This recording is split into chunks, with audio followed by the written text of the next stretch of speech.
Hey guys, tonight we're not heading into a museum or a timeline chart, we're stepping straight into the wind. You're standing in the middle of the modern Gobi Desert where the sand seems to hum under your feet. The horizon is endless, the air bone dry, and not even a cactus bothers to show up. Somewhere behind you the night sky spills over with constellations that your ancestors once used to navigate oceans. Out here they only help you realize one thing: there's no ocean left. But once there was, this place, this brittle sea of Xindulwure, once shimmered with rivers wide enough to swallow cities. The dunes you see now are folded pages from a story written 72 million years ago, the story of the Nemegid Basin. And you, my poor time traveller, are about to walk into it barefoot. You probably won't survive this, so before you get comfortable, take a moment to like this video and subscribe, but only if you genuinely enjoy what I do here. Now dim the lights, maybe turn on a fan for that soft background hum, and let's ease into tonight's journey together. You blink and the desert exhales. The sand under your boots liquefies into floodplain mud. You're still standing in the Gobi, but it's no longer the one satellite's photograph.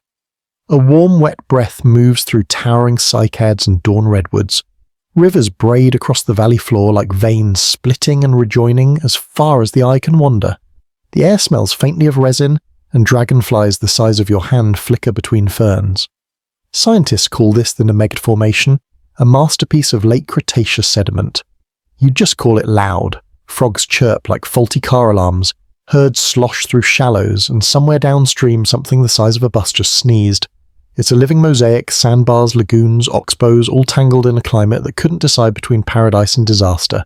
You start walking. Each step leaves a print that, given enough luck and mud, could fossilize right beside those of the giants. Paleontologists still argue whether the Nemegid was tropical or temperate lush or semi-arid. What's certain is that it had seasons, and with them stories. During the wet months, swollen rivers birthed forests of willow and ginkgo. During the dry ones, they shrank into puddles, where desperate fish gulped air, and predators waited like statues. Something stirs to your left, a ripple through cattails. For a heartbeat, you imagine a crocodile, but the creature that rises is older, stranger, a half-meter amphibian, with armor plates on its back and the mood of a tired librarian. It stares, blinks twice, and disappears with the politest splash in Earth's history. You laugh softly. Every animal here looks like evolution doodling after midnight. Overhead clouds swell into anvil shapes.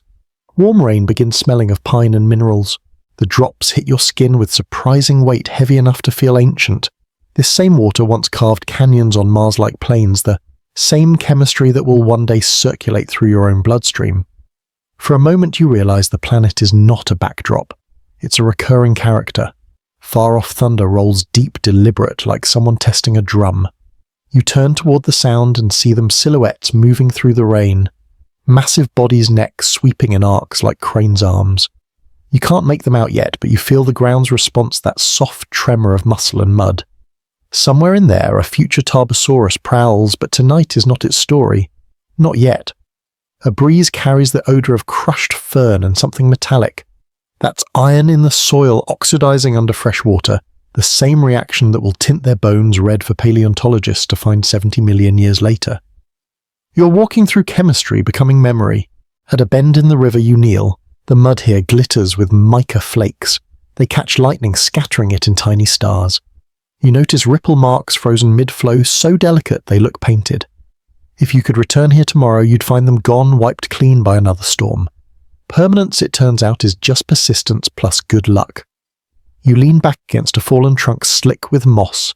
Insects are everywhere, long-legged water bugs, termites chewing cellulose into future coal, and a beetle that appears to have anger issues. Some of them will evolve into lineages still alive in your kitchen. Others will vanish without a fossil. Extinction is normal, you whisper a phrase that sounds less comforting when the lightning flashes again. Scientists still argue whether the Nemegid rivers connected to the ancient Turgai Sea or drained inland.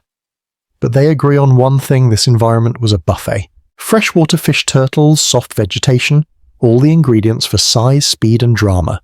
The ecosystem was a biological stock exchange, trading risk for reward every flood season. You tilt your head back. Between storm clouds the moon peeks through, smaller than today's, its pull weaker. Tides rise gentler, days spin faster. A Cretaceous night lasts just under 23 hours, which means the stars you see are technically late for bed. Somewhere under them, an early bird-like dinosaur may already be dreaming. Or maybe not. Scientists still argue whether dinosaurs could sleep like mammals at all. A gust of wind shoves the forest aside, exposing a wall of eroded sandstone streaked with darker lines. Those lines are time, each one a flood, a drought, a quiet decade of growth. You can read them like a diary if you know the code. Thicker layers mean chaos. Thin even ones whisper stability. You press your palm against it and feel warmth radiating back. The planet's heartbeats are long, but they're there. The rain eases. Fog rises from the ground, curling around your legs. The air cools and the jungle hushes. Out of the mist, a single dragonfly lands on your sleeve, wings veined like stained glass. For a creature older than some continents, it seems remarkably at peace. It takes off again, vanishing into prehistory's heartbeat. Behind you, the wind shifts. The lush green fades, the fog dissolves. The present begins creeping back to the dunes, returning, silence reclaiming the stage. You find yourself once more in the modern Gobi, surrounded by brittle nothingness. Only your footprints remain, already erasing themselves grain by grain. You realize this desert isn't empty. It's full of memory, of pressure, of the ghosts of rivers that never truly left. Every gust you hear is a whisper from the past, reminding you that landscapes never die. They just change actors. You brush sand from your shoes. Somewhere under your heel, a fossil might be waiting, a rib, a claw, a seed. You'll never find it tonight, but someone will. And when they do, they'll hold in their hands the proof that you were here walking through the world before the T-Rex learned to roar. The rain of the ancient floodplain fades into a silvery mist. You take a few cautious steps forward, half expecting another amphibian to leap across your path, but instead the air trembles, not with thunder this time, but with rhythm. A pulse in the mud, the kind you feel in your chest before you hear it. Then you see them. Massive shadows move through the haze, slow as drifting continents. At first, it's hard to tell where one body ends and the next begins. Long necks sway above the tree-lined tails, drag arcs through the reeds, and their footsteps make the earth inhale and exhale beneath you.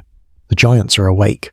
This is the Nemegt floodplain, a crossroads of titans, the late Cretaceous Mongolia, that would one day give the world its most cinematic monsters. Yet the funny thing is, none of them know what dinosaur means. They were just trying to get through another season without starving, sinking, or getting eaten by something larger. A low bellow rolls across the plain, echoing between the dunes, more like foghorns from a vanished sea. You instinctively crouch, heart pounding.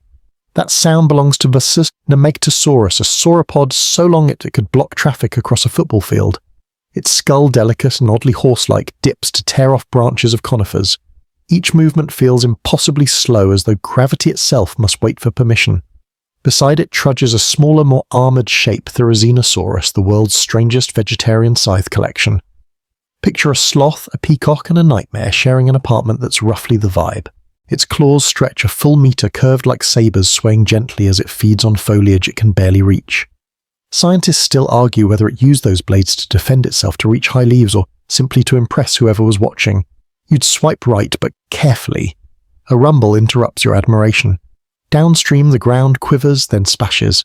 Something enormous is approaching through the river channel. The water bulges outward and parting around a back hump and a pair of jaws. You freeze. The beast that emerges could eat a subcompact car and still have room for dessert. Dinosaurus mirificus, the unusual, horrible hand. For decades, scientists only had its arms freakishly long, each ending in 3 shovel-like claws. When the rest of the skeleton was finally found, it defied logic. A duck-billed snout, a sailback torso, and feet like a wading bird's. It looks like evolution ran out of budget halfway through. Yet despite the nightmare build, it's peaceful. It's a fish-eater, a gatherer of soft plants trudging through mud in search of crustaceans and algae. You watch as it dips its flat bill into the shallows and swishes it side to side, ripples spread catching the light. For a moment the floodplain looks like a mirror reflecting a world still figuring out how to be itself. You crouch closer, careful not to disturb the soil. Every footprint you see tells a story: how heavy they were, how fast they moved, how soft the ground was that day. In some places, sauropod prints overlap raptor tracks or sink so deep that smaller dinosaurs later stepped inside them, turning one fossil into a crowded diary of traffic. Paleontologists love these intersections. There are snapshots of chaos that somehow survived order. Above you, clouds drift apart. The sun spills across the plain, and suddenly colour floods the world: greens, ochres, deep golds reflected in puddles. Hadrosaurs, the duck-billed dinosaurs, emerge from the shadows, flanks striped like tigers, jaws working rhythmically. They graze in herds, snorting and nudging, always listening. A single alarm call could scatter them like dominoes. You notice a small one trailing behind, limping slightly. Maybe it's just tired. Maybe it's an evolutionary footnote waiting to happen. There's a tenderness in that realization that even in a world of monsters, something as mundane as a limp can decide the future of a species.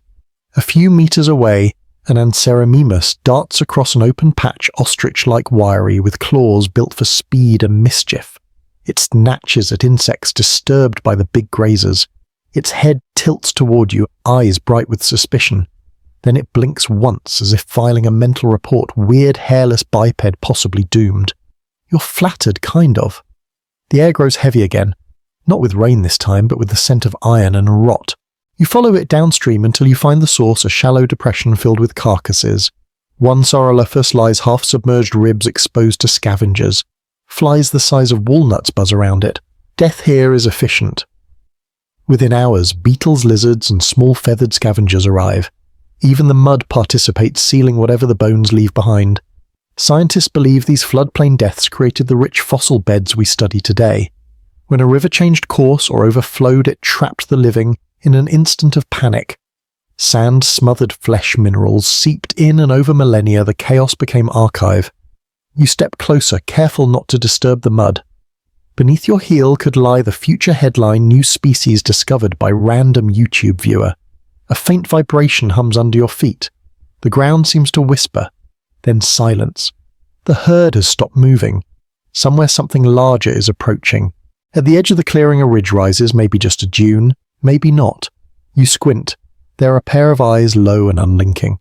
You recognize the predator instantly, though you wish you didn't. Tarbosaurus bata, the alarming lizard. Asia's answer to the soon-to-be T-Rex. But here's the twist. Tarbosaurus already rules this place.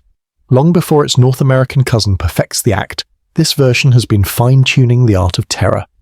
It moves like a whisper on two muscular legs, tail, balancing with precision. Its head tilts slightly, nostrils flaring. The carcass ahead isn't just dinner, it's bait. You stay perfectly still. The hunter advances, teeth glinting like broken porcelain. Its jaws are narrower than a rex's, better suited for gripping than crushing. Scientists still argue whether that means it hunted smaller prey or simply tore its victims into cleaner bites. Either way, you're in the wrong postcode. It pauses. For an absurd moment, you lock eyes. You're separated by 72 million years and one very poor survival plan. Then mercifully a shout from the floodplain, a hadrosaur's alarm distracts it. The predator turns, muscles rippling under rain-mottled skin, and bounds into the distance with a roar that shakes your ribs. You exhale. In the silence that follows, the floodplain returns to its rhythm. Life here doesn't pause for fear. The hadrosaurs resume feeding, the Dinosaurus wades deeper, and the Nemegtosaurus resumes its slow demolition of the tree line. The world is too busy being alive to notice your panic attack. You sit on a fallen branch, heartbeat, sinking with the rumble of distant thunder. Somewhere far away, Tarbosaurus is dining, or maybe losing its meal to another scavenger. In this age, even the top predator gets humbled now and then. Above the sky fades to amber. You realize you've just witnessed something incredible, not the reign of one monster, but a democracy of giants. Predators, grazers, scavengers, plants all balancing on the same uncertain scale. You smile. The world before T-Rex didn't need a king. It already had an ecosystem. The sun slides lower, a molten coin dissolving behind the haze. You wipe sweat from your forehead and notice your hand trembling slightly. Part fear, part awe, and maybe part carbon dioxide overload. The air feels thick here, heavier than anything your lungs were designed for. You inhale again and taste it, humidity laced with the sweet tang of decay and sap. Welcome to a greenhouse Earth. Back in your century, you're told that air is about 21% oxygen. Here it's more generous, closer to 26 or 27%. It sounds minor until you breathe it. Each lungful feels like honeyed fire. Dragonflies grow into gliders, insects buzz like living drones, and every spark lightning ember, even a careless stomp, could turn this paradise into a barbecue. You cough and laugh at the same time. Cretaceous air, you mutter, not recommended for smokers. A faint shimmer ripples over the horizon. Heat distortion. The late Cretaceous world runs on Valp fever. Global temperatures average 10 degrees warmer than what you know, polar ice none, sea levels 100 meters higher. Dinosaurs don't need snow days, but they do need shade. Even the reptiles of this world have learned the art of staying cool, finding river shallows, burying in silt, or spreading giant sails along their backs to bleed heat like radiators. You step between zacades, their fronds thick and waxy, and touch the trunk of an ancient redwood relative. Its bark feels alive, pulsing faintly from the sap flow inside. Every tree here breathes faster than its modern descendants, exhaling oxygen into the heavy air. You glance upward, the canopy filters sunlight into green gold. It's like walking inside a bottle of liquid summer. Somewhere nearby, a chorus of frogs erupts. Then something else joins them. Deep, resonant thuds, slow and irregular. Not footsteps, heartbeats. Or maybe lungs. It's hard to tell in a world where even the air has weight. You follow the sound until you reach a small clearing bordered by reeds.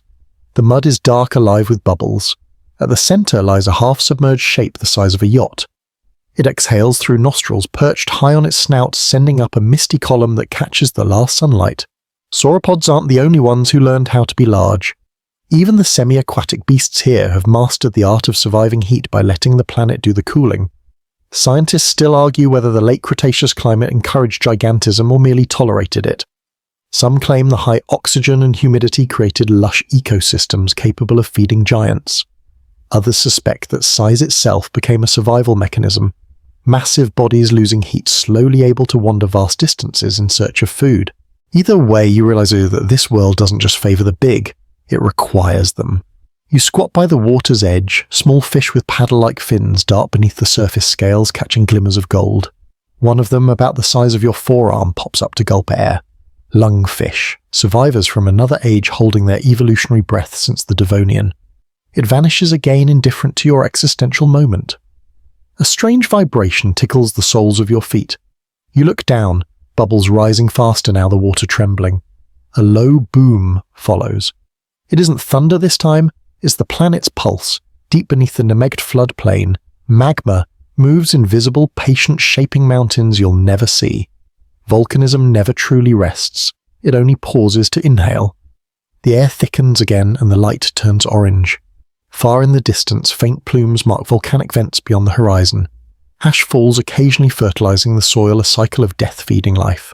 You swipe a few grains from your arm, they sparkle like powdered glass. Somewhere a little voice whispers, "Don't inhale too deeply." The scent of resin fills your nose as a grove of araucaria trees sways in the new breeze. Sticky amber drips from their bark, trapping tiny insects mid-flight. One day that drop will harden, fossilize, and end up in a museum gift shop with a price tag. The irony doesn't escape you, life immortalized by suffocation. Something buzzes near your ear, a wasp the size of a thumb. You flinch, but it veers off, landing instead on a fern frond to lick moisture. In this era, insects are both art and artillery. They pollinate, decompose, and occasionally bite chunks out of each other just to prove they can. There's no malice, only a process. A shadow crosses the clearing. You glance up and squint against the blazing sun. A long-necked shape glides overhead, wings spanning 7 meters or more. Its skin gleams like burnished bronze. It's not a bird, not yet a pterosaur, one of the airborne heirs of this heat-struck earth. It banks lazily, then drops like a stone, scooping a fish from the river with surgical precision, before rising again, droplets cascading like jewels. For a heartbeat, everything freezes, the water arcs mid-splash, the dragonflies hang suspended, the trees shimmer in breathless stillness. Then sound rushes back. The pterosaur screeches triumphant. Somewhere smaller predators answer, perhaps jealous, perhaps impressed. You sit back and let the moment wash over you. The humidity beads on your arms, your hair clings to your forehead. You can practically feel photosynthesis happening in real time. This is Earth at full power, no ice, no restraint, no chill button. Every molecule hums with energy. You pick up a handful of damp soil and let it slide through your fingers. It's rich, dense, and strangely warm. Beneath your fingertips are spores, pollen grains, and fragments of leaves that would one day become black gold coal seams buried deep beneath Mongolia. The same fuel that millions of years later will stoke human industry and ironically mimic the same greenhouse that birthed it. You smirk. History, it seems, enjoys reruns. In the distance, a herd of hadrosaurs tramps through the shallows, tails swaying rhythmically. They look almost serene in this furnace world, moving with the casual grace of creatures that never question tomorrow. A juvenile splashes playfully, and for a moment the scene could be a family picnic if your family weighed several tons and occasionally screamed loud enough to knock birds from the sky. Speaking of which, a small raptor perched on a nearby log tilts its head toward the commotion. Feathers shimmer along its arms, iridescent blues and golds catching the light like oil film on water. It twitches once, then darts into the undergrowth. You can't help but grin. "Feathered, you whisper. I told them you were feathered." Scientists still argue about how extensive those feathers were insulation display or early flight experiments, but here under this molten sky, insulation sounds smart. Nights may cool, but days like this demand a built-in umbrella. You lean back, letting the humid wind brush your face. Everything smells alive: damp bark, wet leaves, distant sulfur. You realize that this isn't some alien planet. It's our own Earth running a beta test, wild, overclocked and glorious. And somewhere in the haze above the trees, you swear you hear the heartbeat of the planet itself, steady, immense, indifferent to who's listening. You close your eyes for a second. The heat, the hum, the pulse, it all blends into a single rhythm. Life is messy, but it's never silent. The air is still warm when you open your eyes again, but the light has changed. The golden glare has softened into a dusky rose. The sun's descent brings with it a silence unlike anything you've ever heard. Not the absence of noise, but a pause, in which the world seems to wait for something. You look down at your feet. The mud has cracked where the shallows dried hours ago. In one of those cracks lies the faint impression of a hadrosaur's foot, 3 broad toes pressed deep, the print already beginning to crumble. You crouch and touch it gently. It feels ordinary, just damp clay, but your brain can't shake the truth you're touching the beginning of a fossil. The creatures that live here do not know they are writing history with every step. Every splash, every fall, every unlucky flood is a note in the rock. Symphony scientists will one day read. The Nemegt Formation isn't just a poem, it's a slow-mo synthetic camera recording in sediment instead of film. A rumble underfoot reminds you that this camera has a brutal operator. Storms gather fast here. The rivers that fed this paradise can turn traitor in a day. To your right, the air smells of wet dust and ozone. The forest darkens as clouds pile like bruises across the horizon. A hot wind whips through the cycads, rattling their leaves like warning chimes. You hear the faint panic of insects, the restless groaning of the giants as they shift toward higher ground. And then it hits. The first raindrops slap the soil fat as marbles. Within seconds they fuse into sheets, not rain so much as liquid gravity.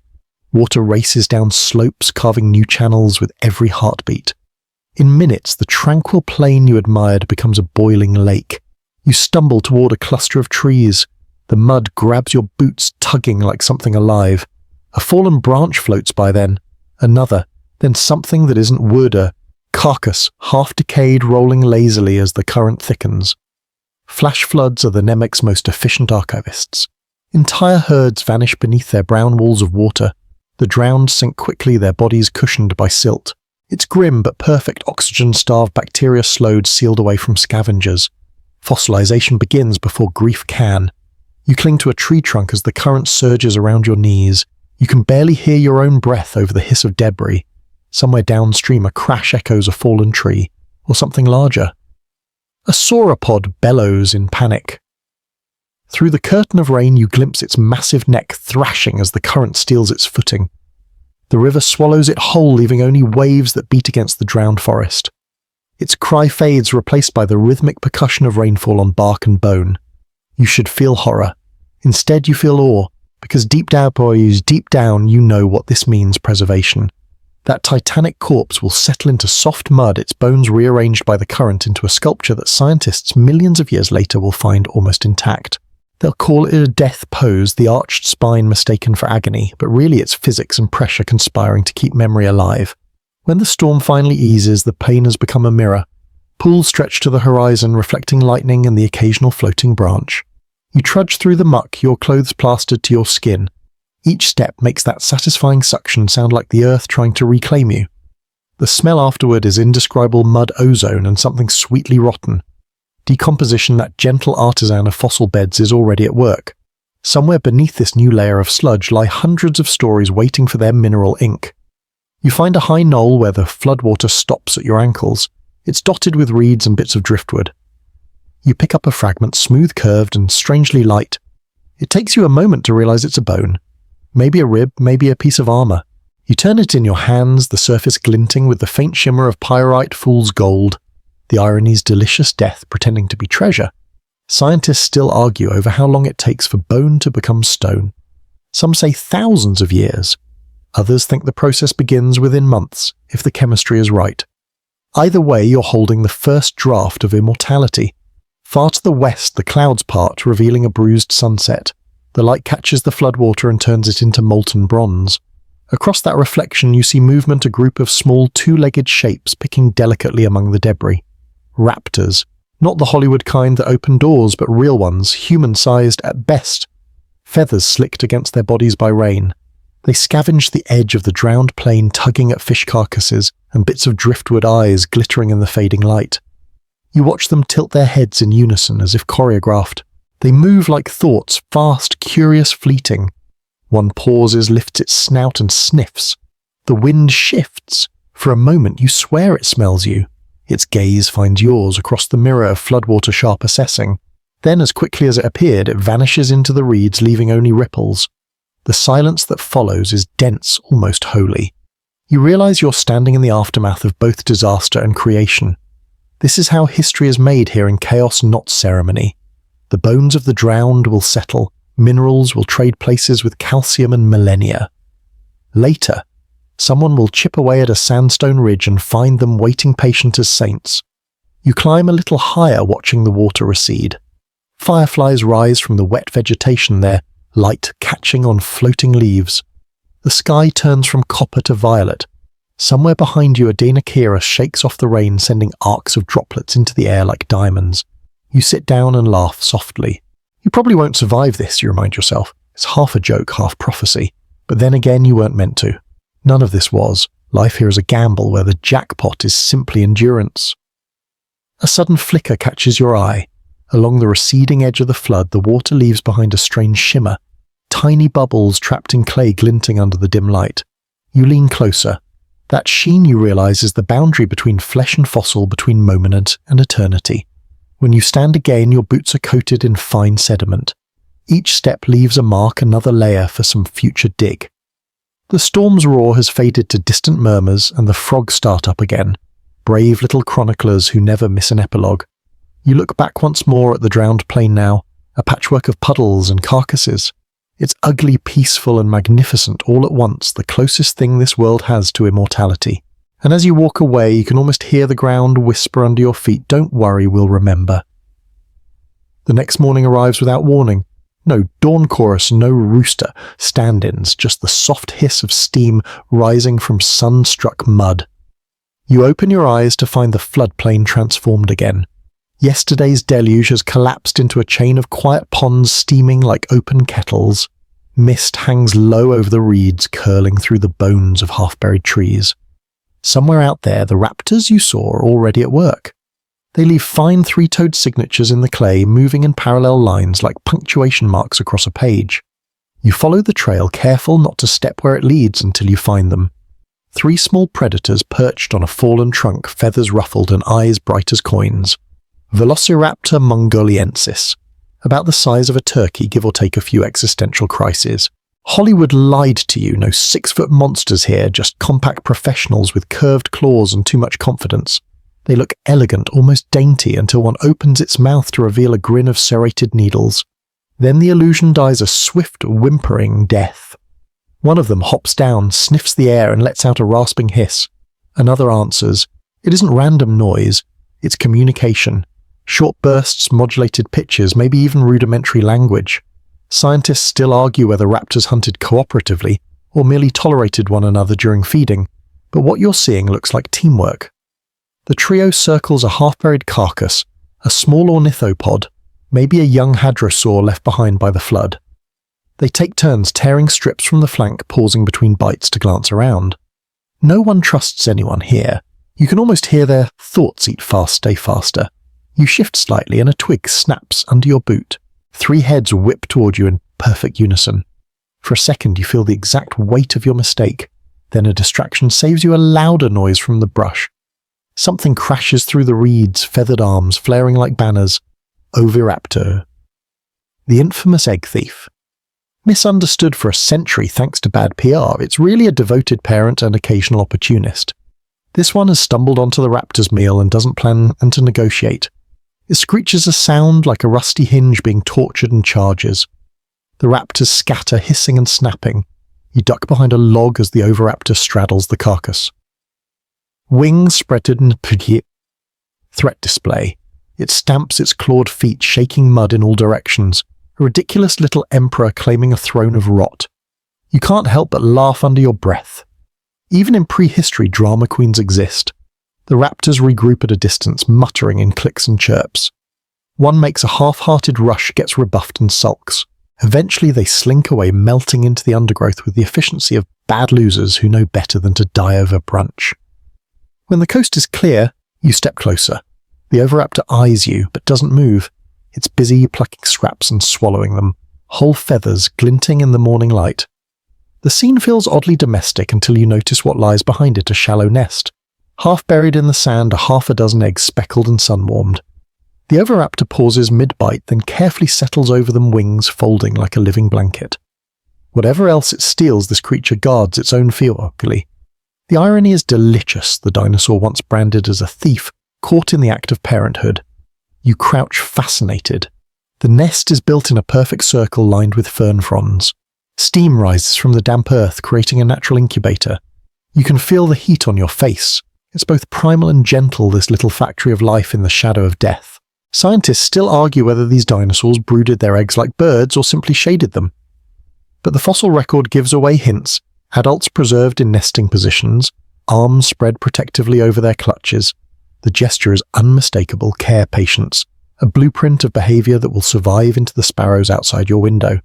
You turn to leave, and movement at your peripheral vision stops you.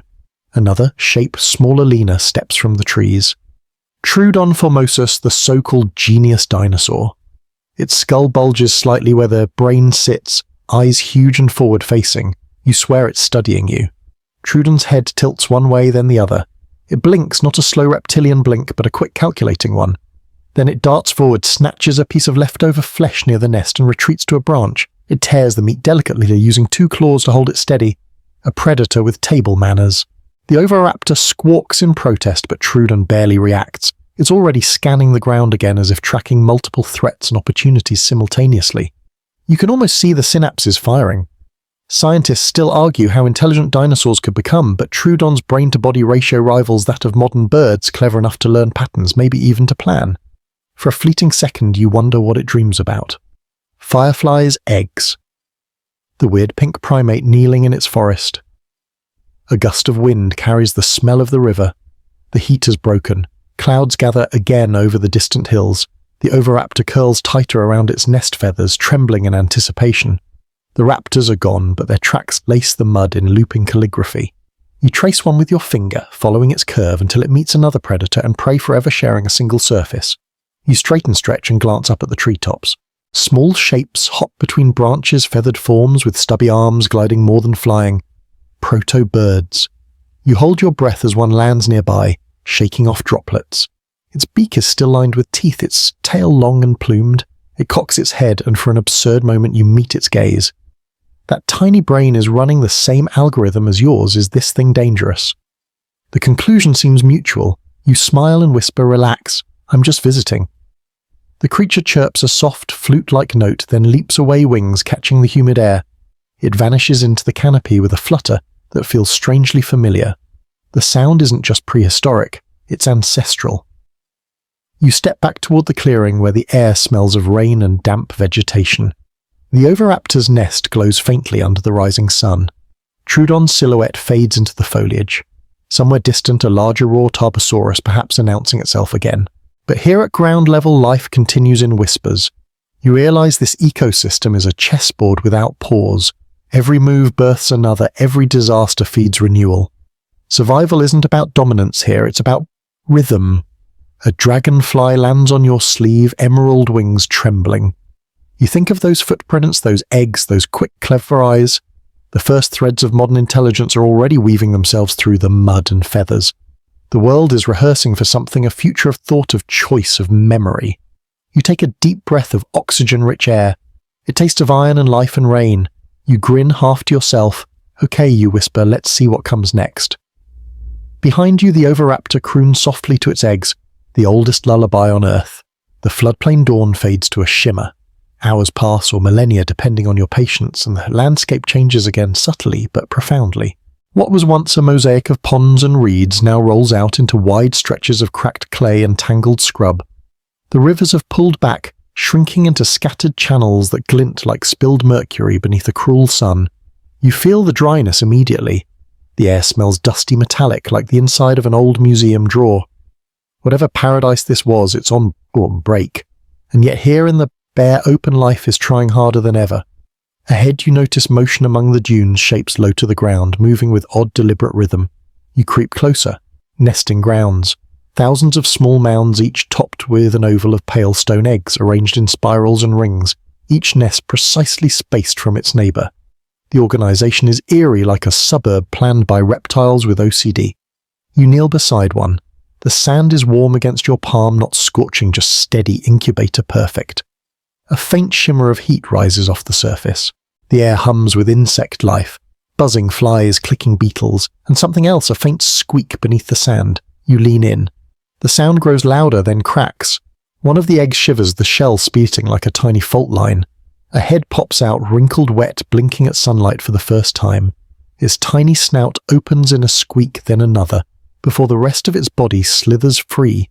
A hatchling Protoceratops, the ancient cousin of the mighty Triceratops that won't exist for another few million years. The little creature blinks at you, eyes still sealed with birth membrane. Its horns are just bumps, its beak soft.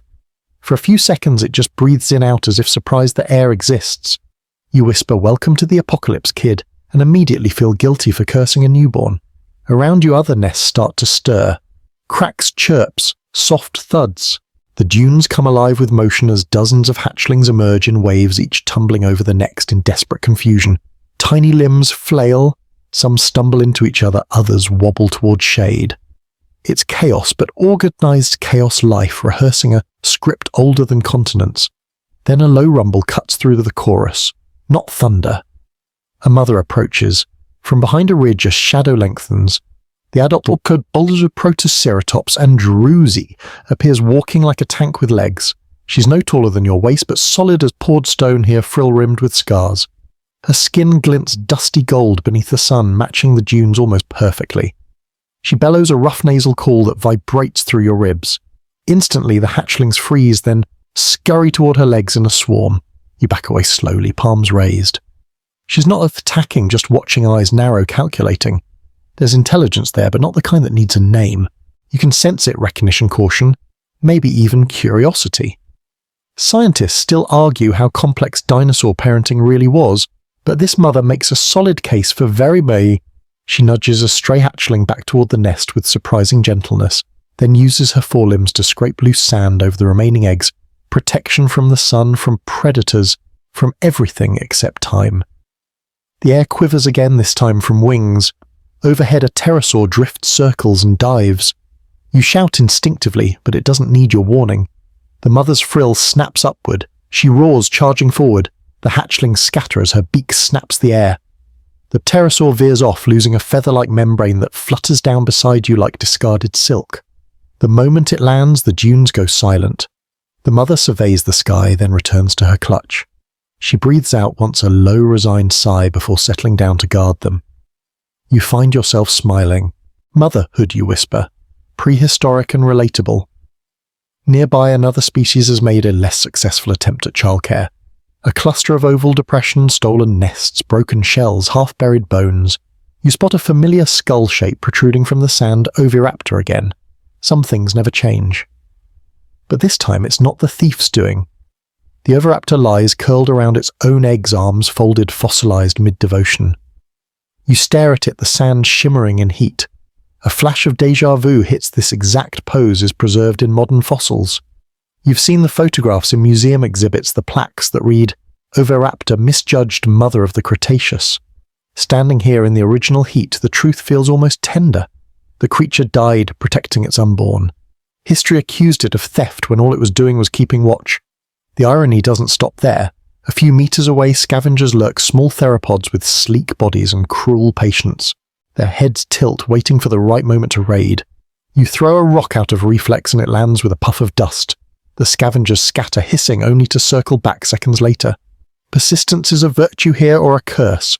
Above the sun climbs higher. The heat becomes unbearable. You pull a strip of fabric across your head and squint through the glare. Far out on the dunes, shimmering silhouettes move adult herds of protoceratops migrating slowly, their shadows stretching across the sand like living hieroglyphs. The young will follow soon, guided by scent and memory. You imagine what this must look like from above a landscape of moving dots, each one a pulse of survival. From time to time, a distant roar reminds you that not everyone here lays eggs. Somewhere beyond those dunes, a Tarbosaurus is watching patient as drought. You take a sip from your canteen, the imaginary one, of course. There's no real water here for you. Your throat burns anyway. You chuckle softly. Hydration, another evolutionary hurdle. The wind picks up scattering sand across the nests. You crouch to shield one of the tiny hatchlings. It nuzzles your boot, then squeaks indignantly before toddling off toward its mother. You watch it go heart-aching a little. It's the kind of bravery that doesn't know it's bravery. As you straighten the dunes around, you glitter faintly. Tiny crystals of gypsum and quartz catch the sunlight, turning the desert into a living jewel box. Every gust rearranges them, reshaping the surface. You realize that within days these nests will be buried. Within millennia they'll fossilize. Within millions of years they'll re-emerge fragile, perfect, waiting for our hands like yours to brush them free again. Scientists still argue how much of the fossil record we've missed, how many nests never made it past the next flood, how many bones eroded before discovery. But standing here surrounded by thousands of newborns and ghosts, you understand something. The miracle isn't that we find any fossils at all. It's that time is merciful enough to remember. The mother Protoceratops lifts her head one last time, snorts, and begins her slow march toward the horizon, a line of hatchlings waddling behind her. Their footprints stitch the sand into a temporary thread of life. You watch until they vanish into the haze. You look down, realizing the sun has bleached your own shadow pale. Somewhere beneath your feet another generation sleeps, waiting to be stone. You smile, weary, reverent.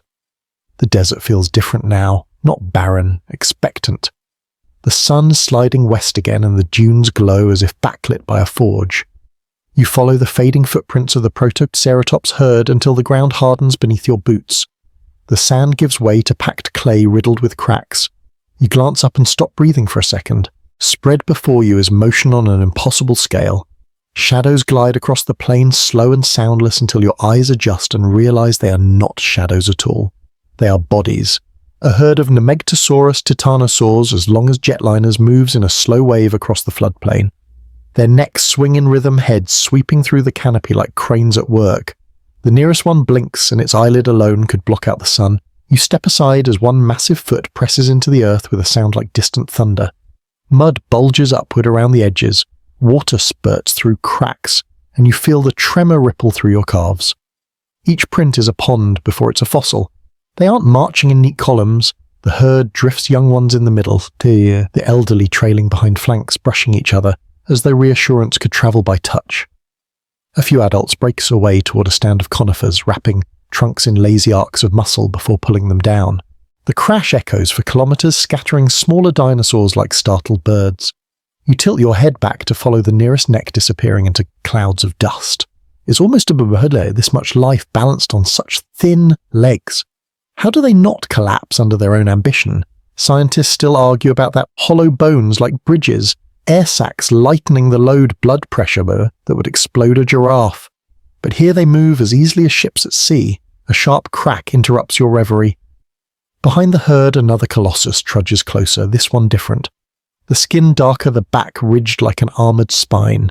It's a Therizinosaurus, the same sickle-clawed sloth you glimpsed before ambling with strange elegance among the larger titans. You can't decide if it looks noble or perpetually confused. It stops to rake its claws through the soil, unearthing roots and tubers. The gesture looks almost delicate, like a gardener tending a plot rather than a creature that could disembowel a jeep. You half expect it to hum to itself. For a few heartbeats, all sound melts into rhythm, the creak of trees, the bass line of footsteps, the dry percussion of leaves, shaken loose. It's a kind of music, prehistoric jazz composed by mass and gravity. You walk among them trusting their disinterest to keep you alive. A juvenile the size of a delivery truck stumbles too close and snorts, startled by your scent. You freeze, hands up. Its mother turns her immense head eyes the colour of worn amber and studies you. For one infinite second you are weighed, measured, and apparently dismissed. The head drifts away again. You exhale. In the distance the plains open into a shallow depression scattered with enormous mounds. You wander closer and realise these are sleeping pits, places where the giants have rested. Each depression holds layers of crushed vegetation mixed with dung that's already growing fungi. You crouch, touch the edge of one, and laugh quietly. The world's oldest compost heap. Scientists have actually found trace fossils of these nesting and resting hollows, broad, shallow, bijou hollow bowls with plant impressions still visible in the rock. Every indentation is a diary entry in the planet's slow autobiography. As dusk deepens, smaller forms gather around the giants.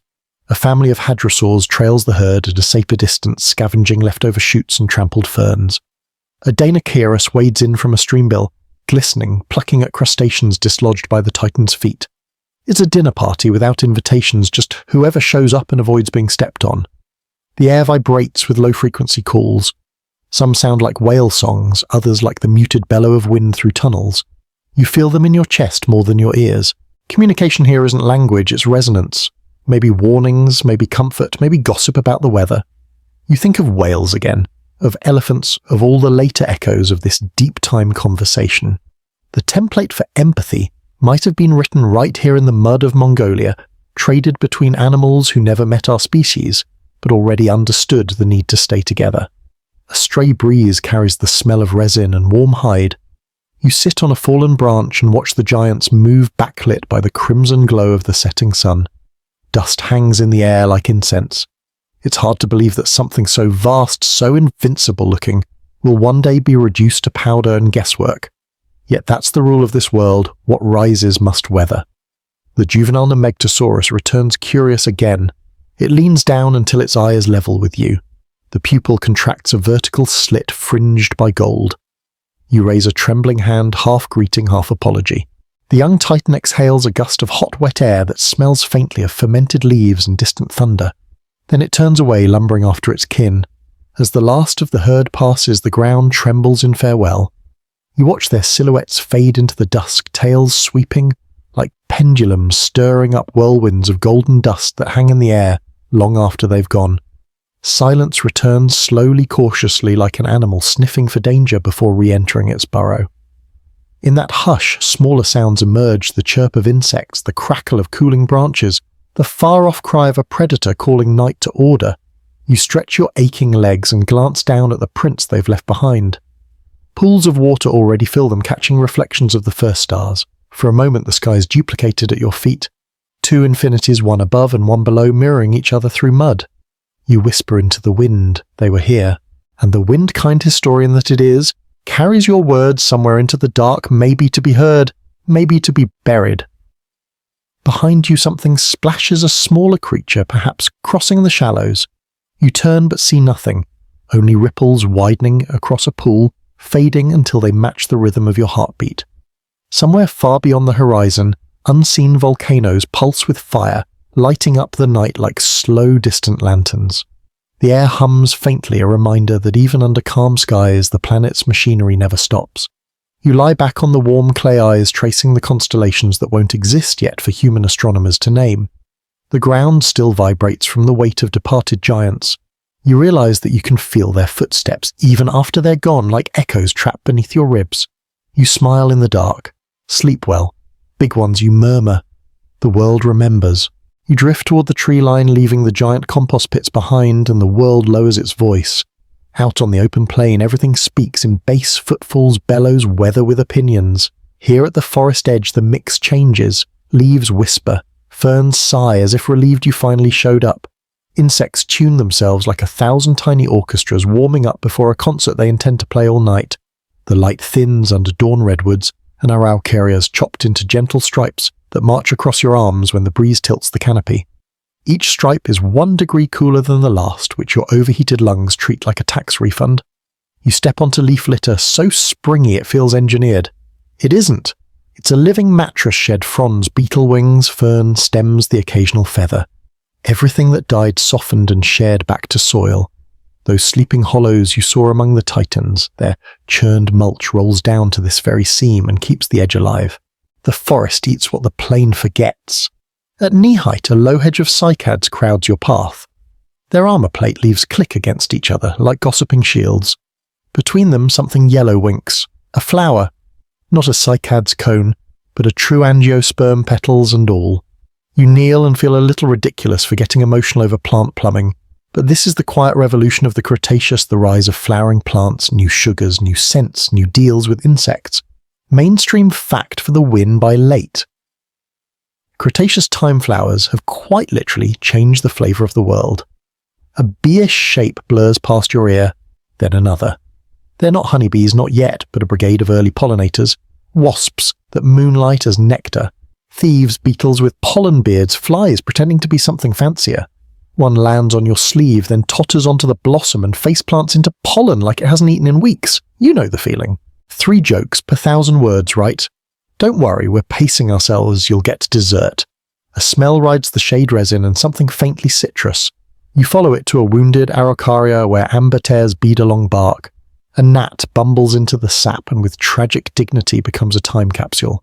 Quirky tidbits, some amber drops trap air bubbles, tiny pockets of late Cretaceous breath like the planet left post-it notes for future noses.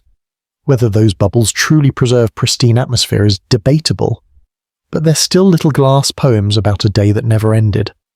Something tiny waves from a twig. No, not waves, ants. Slender, long-jawed, a new social experiment running on chemical Wi-Fi. Termites fuss in a rotting log minting soil from wood, with symbiotic gut microbes that deserve a parade. The underworld buzzes with fungus threads, white mycelial highways stitching the forest together, delivering mineral gossip from root to root. You scratch the ground and feel it spring back resilient and faintly warm like a bakery floor at dawn. Scientists still argue whether this ancient forest edge already ran a network as interconnected as modern wood-wide webs, but the choreography here screams systems, not parts.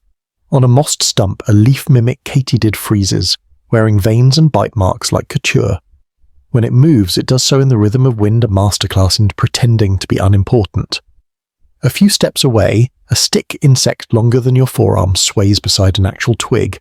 Your brain flips a coin and still guesses wrong. Camouflage at the edge is a full-time job. It's also the kind of job where getting caught means becoming a snack, so the workload is motivating. A rustle to your left, there's the day shift. A petite feather-mantled oviraptorosaur pads into a clearing stippled with daisy-like blooms.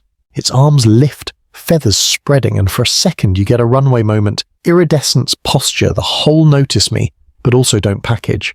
It plucks berries like a picky toddler, discarding 2 for everyone it eats.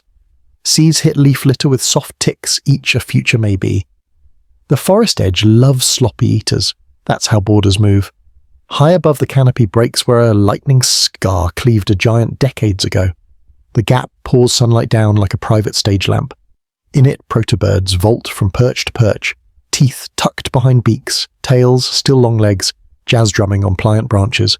One flares shoulder patches the colour of wet engine oil, blues, greens, purples that weren't invited but came anyway. Display is becoming a language here. Roars have their place, yes, but colour and choreography, that's the gossip column. Scientists still argue whether these shows began as insulation, then got recruited for romance, or whether romance invented the undercoat and called it style. Either way, courtship is suddenly expensive.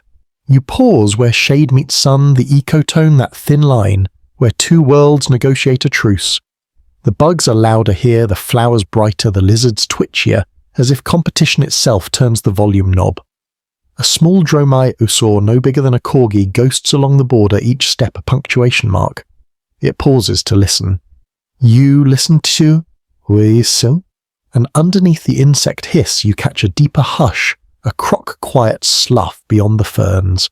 You resist the urge to resurrect your non-existent crocodile dung sunscreen file that under ideas we're definitely not circling back to. Though sidebar from human history, some ancient cultures really did try creative sunblocks. You, however, are sticking to shade and bravado. Wind brings a drift of pollen so thick you can taste it sweet and dusty on your tongue. You swallow and imagine a hadrosaur doing the same, collecting microspikes of grass phytoliths in its gut like postcards from the future. Yes, grasses are around by the late Cretaceous, tucked into margins and flood fans. The debate is scale-scattered. Pioneers or stealth takeover scientists still argue whether these early grasses were background extras or understudies waiting to rewrite the script after the curtain falls on the giants. A beetle the size of a grape trundles past your boot, dragging a treasure, a pellet of herbivore gold. You grin despite yourself. Dung is democracy, beetles, fungi, plants, soil all voting yes on fertility. Every hour the edge is fed by upstream chaos, trampled branches shed skin, lost feathers. Yesterday's leftovers from a Tyrannosaurus salad bar. Remember those titan sleeping pits? Their compost signatures show up here as richer greens, thicker ferns, a sprinkling of flowers where yesterday there was only shade. Big bodies write small poems into soil. The quiet breaks as a Troodon glides into view, eyes wide enough to drink the forest whole. It tiptoes among stems, nose hovering over a patchwork of tracks, bird, lizard, mammal. The mammal prints make you smile, tiny, five-toed, confident in the half-dark. Night is their inheritance, and they are rehearsing already. The Troodon snaps at a skink, misses, then stands absolutely still as if calculating the cost of trying again. Intelligence at the edge looks like patience that occasionally sprints. A sigh moves through the ferns as shade deepens. The insects change key, day things shut down while night things clear their throats. Somewhere behind you, a half-mud Dinosaurus gives itself a shake that sprinkles the edge with damp freckles. Moisture beads on petals, on your forearms, on the fine filaments of a spider web, stretched like a harp between two fronds. When a moth blunders into the strands, the spider arrives like a lowercase exclamation point, swift, contained final. You wince, then remember dinner is dinner, even when it looks like lace. You lean against a trunk and let time go syrupy. In this soft borderland, the first seeds of modern ecosystems feel obvious: flowers bribing couriers, fungi running logistics, insects swapping services for sugar, small predators troubleshooting their way through puzzles that move. The plain may host the headlines, collisions of giants, the punctuation of roars, but the edge writes the paragraphs you live inside. A breeze turns a page in the canopy. Sun and shadow walk across your face again. You breathe in resin and loam, and the faint tang of something floral, and it strikes you that this smell has a future orchard, summer porches, messy kitchens at dusk. If you need a quiet laugh somewhere out there, a hadrosaur's sneeze just cross-pollinated a shrub. Evolution rarely reads the manual, it just keeps pressing buttons that smell nice. Footfalls thud in the distance, measured unmistakable. The plain is calling you back with the kind of voice you feel in your ankles. You pat the bark, thank the forest like a polite guest, and step out through curtains of fern. Behind you the whisper persists, leaves threads, wings, agreements. Ahead the long light of open ground waits bright and hungry. The edge doesn't wave goodbye. It doesn't need to. It knows you'll come back, everyone does. Borders are where things begin. You step from the cool shade of the forest back into the glare of the plain and nearly gasp. The heat hits like a wall, heavy with the smell of clay and salt. The Nemegot floodplain has changed again. The rivers have thinned to trickles, their beds glistening like dull metal veins across a body of dust. Whatever paradise you walked through earlier now crackles with drought. A low wind drags lines across the surface, carving fresh dunes over the fossils of yesterday's rain.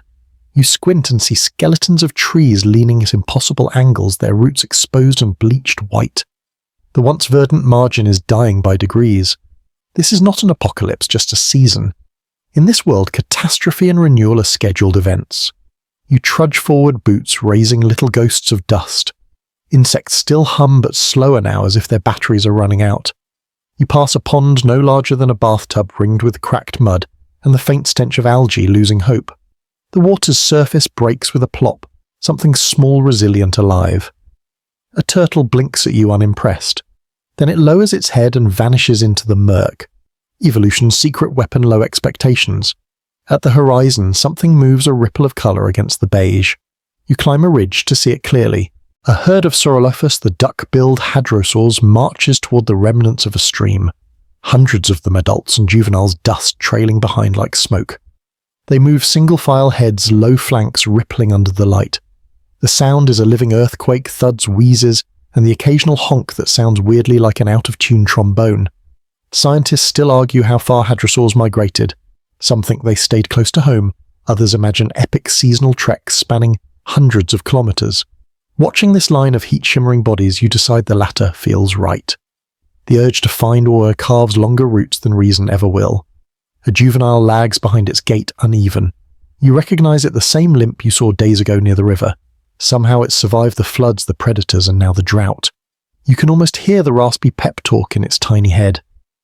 Keep walking, keep walking. Maybe the next puddle is home. The herd reaches the stream bed. Mud slurps under their feet as they kneel, sucking up what remains of the flow. The largest ones dig shallow holes with their beaks, releasing cooler water from below. You crouch to watch as they take turns cooperation without conversation. Even the smallest get a drink. Then the wind changes direction and every head jerks up. You freeze too. The smell is unmistakable iron and decay. Predators. Across the plain, heat waves distort the shape, but then you see it clearly. Tarbosaurus again, though. Thinner now, its ribs faintly visible through leathery hide.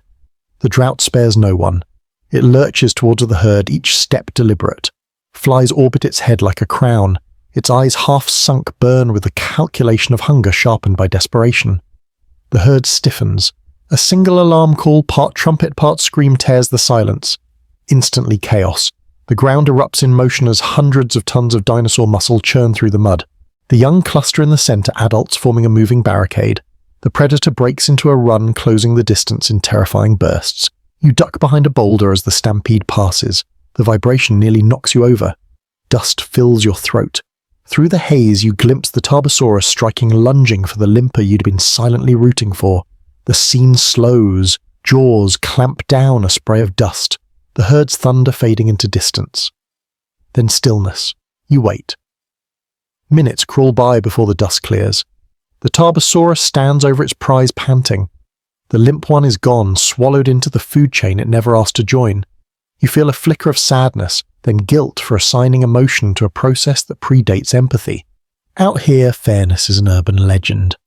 The predator feeds tearing chunks with precise practiced jerks. Its tongue flicks to clean teeth. Nearby opportunists arrive, small raptors, lizards, even a bird-like scavenger that flits in to grab a shred before bolting. The Tarbosaurus doesn't chase them off. There's enough for everyone. Hierarchy here is measured in distance from the jaws. You edge closer, drawn despite yourself. The smell is brutal, iron, sweet rot, sun-baked hide.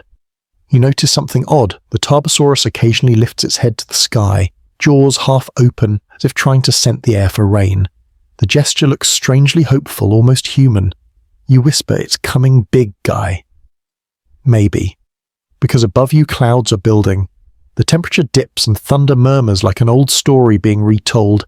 You glance at the horizon and spot the faint silver of incoming storm fronts. Life here runs on a pendulum, flood, drought, flood again. Survival means timing your despair. The Tarbosaurus finishes its meal, nudges what's left with its snout, and trudges toward a dry gully belly swollen. You watch it go tail dragging faint lines that will soon fill with rainwater and maybe fossils. Silence again until a faint scratching at your feet. You look down. A small mammal fur matted emerges from under a slab of rock. It's no bigger than your hand, with whiskers like antennae and eyes made for night. It stares up at you unafraid, then scampers toward the carcass to snatch a scrap of meat before vanishing back underground. You grin. "You cheeky little mammal," you whisper. "Keep doing that and your descendants will invent Wi-Fi." Scientists still argue whether mammals truly thrived under dinosaur rule or merely endured. Watching this survivor dart between bones, you suspect endurance has always been the smarter play. A cool gust lifts the dust from the plain. You tilt your head back and a drop of rain hits your forehead, fat, heavy, alive. Another follows, then a dozen. Within minutes, the drought world dissolves into silver streaks. The parched earth sighs as it drinks. Steam rises from the carcass. The Tarbosaurus's footprints become puddles. You stand perfectly still, letting the rain soak through your clothes, washing away dust and maybe a little sadness. Around you, frogs begin their improbable chorus, each one emerging from mud it pretended was death. The drought has ended, but not forever. The pendulum will swing again. You realize that's the secret rhythm of this world's survival, as improvisation, resilience, as religion. The thunder deepens close now. You turn your face upward, eyes closed, and let the rain erase your outline. The planet is resetting itself one storm at a time. Somewhere behind you, the mammal pokes its nose out again, sniffing, waiting. You whisper to it over the rising hiss of water.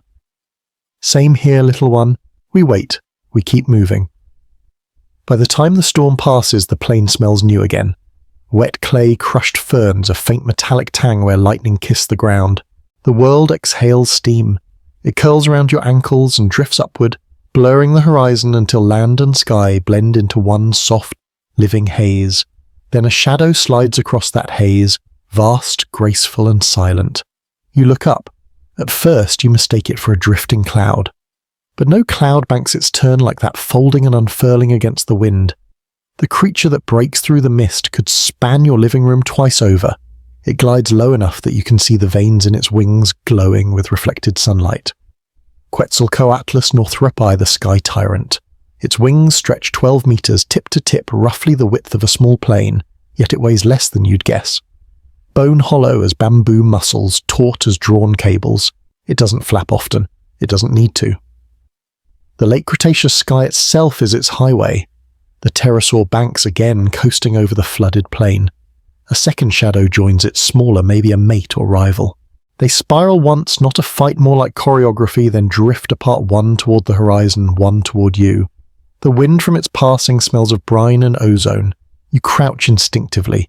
It lands with a sound like canvas snapping, folding those impossible wings with unsettling grace.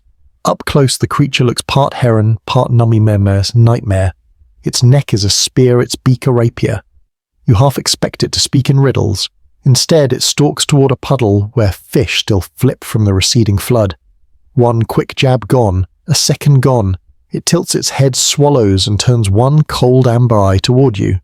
The eye says, "I am physics perfected," and you are standing too close. You back up, slowly, hands raised. The pterosaur opens its wings again, the span blocking out half the sun. For a heartbeat, you stand inside a moving eclipse. Then the creature launches 2 hops, 1 thrust, and it's gone, riding an invisible current toward the upper thermals. Scientists still argue whether Quetzalcoatlus could truly take off from flat ground or needed a cliff and a running start. Watching that effortless leap, you feel the debate dissolving in your bones. Gravity here is negotiable. A shriek cuts through the damp air, higher, sharper, less regal. You turn in time to see smaller flyers darting between trees. They're pteranodons, not as tall as a giraffe, but just as dramatic and clearly more social. One grabs a fish midair from another, a prehistoric version of mine. The loser complains in stereo. Air traffic control in this era would be a nightmare. You stand there neck aching from looking up, realizing this sky is crowded. Not with airplanes or satellites, but with biology learning geometry. Wings everywhere, birds testing feathers, pterosaurs testing physics. A living prototype lab. On a sandbar nearby, one of the smaller flyers, a juvenile Quetzalcoatlus, maybe folds its wings to rest. Its chest heaves, throat pouch flickering with breath. It looks tired. You can't blame it. Flying in this humidity must feel like pushing through soup. It lowers its beak and begins to preen, carefully cleaning each membrane with a hooked tongue. That beak glints gold at the edge. The detail catches you serrations, fine as saw teeth, perfect for slicing through scaled prey. The artistry of evolution is sometimes indistinguishable from malice. Far to the west, the clouds split, revealing a pale blue arc. The first sunlight since the storm warms your skin. Above, the flyers seize their cue. Dozens rise from their perches in synchronized waves. Wings flash in slow, lazy beats.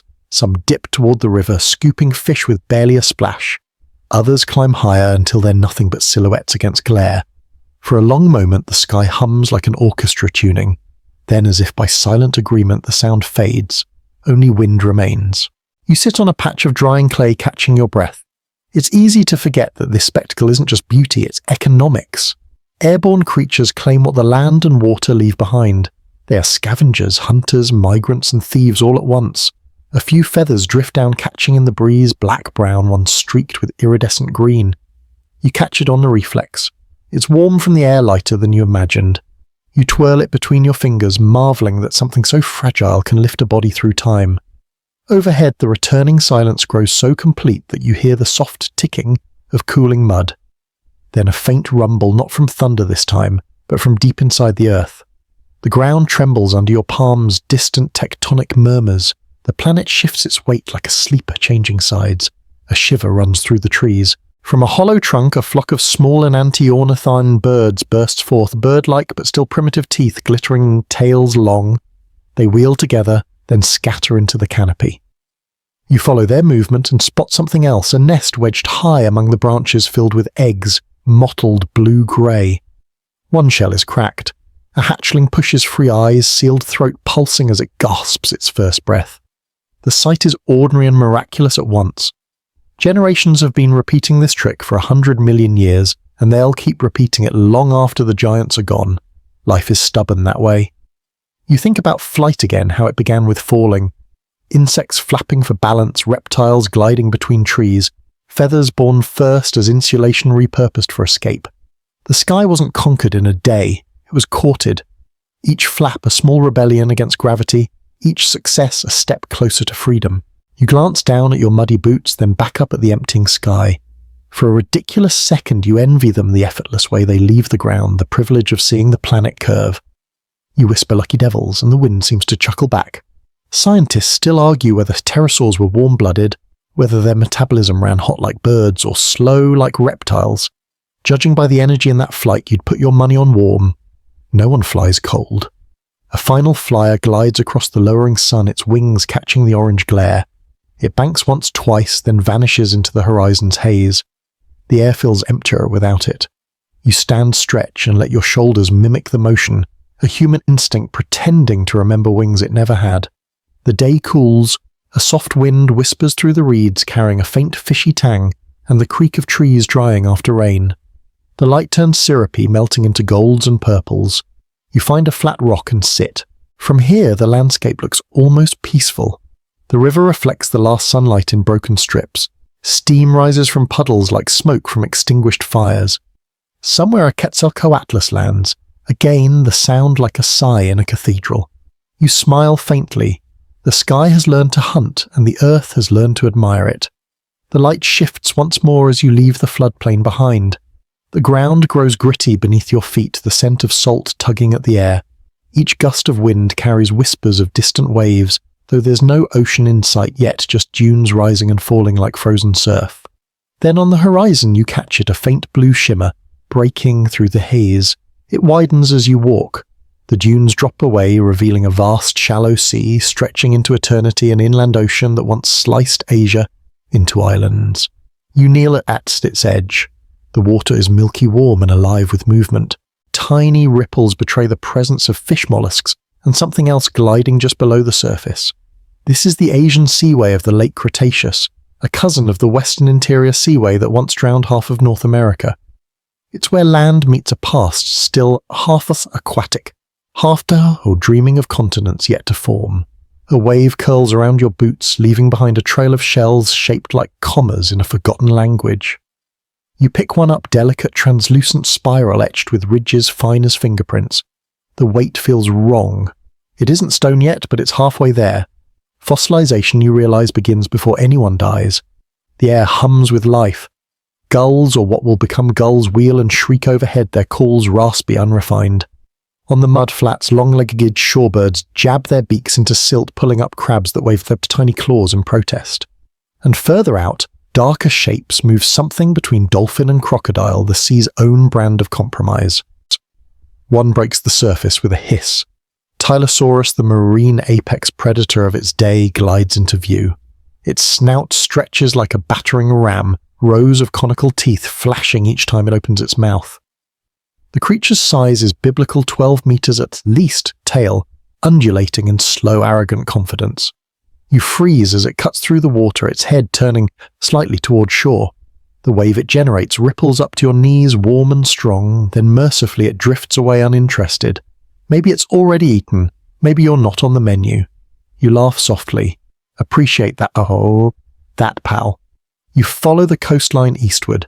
The beach is a graveyard of coral chunks, driftwood, and half-buried ammonite shells big enough to sit on. Some are split open, revealing iridescent spirals like oil on water, ancient rainbows trapped in stone.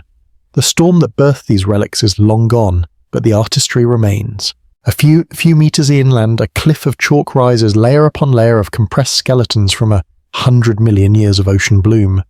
You press your palm against it. The surface feels cool, faintly damp, as though the sea hasn't quite finished with it.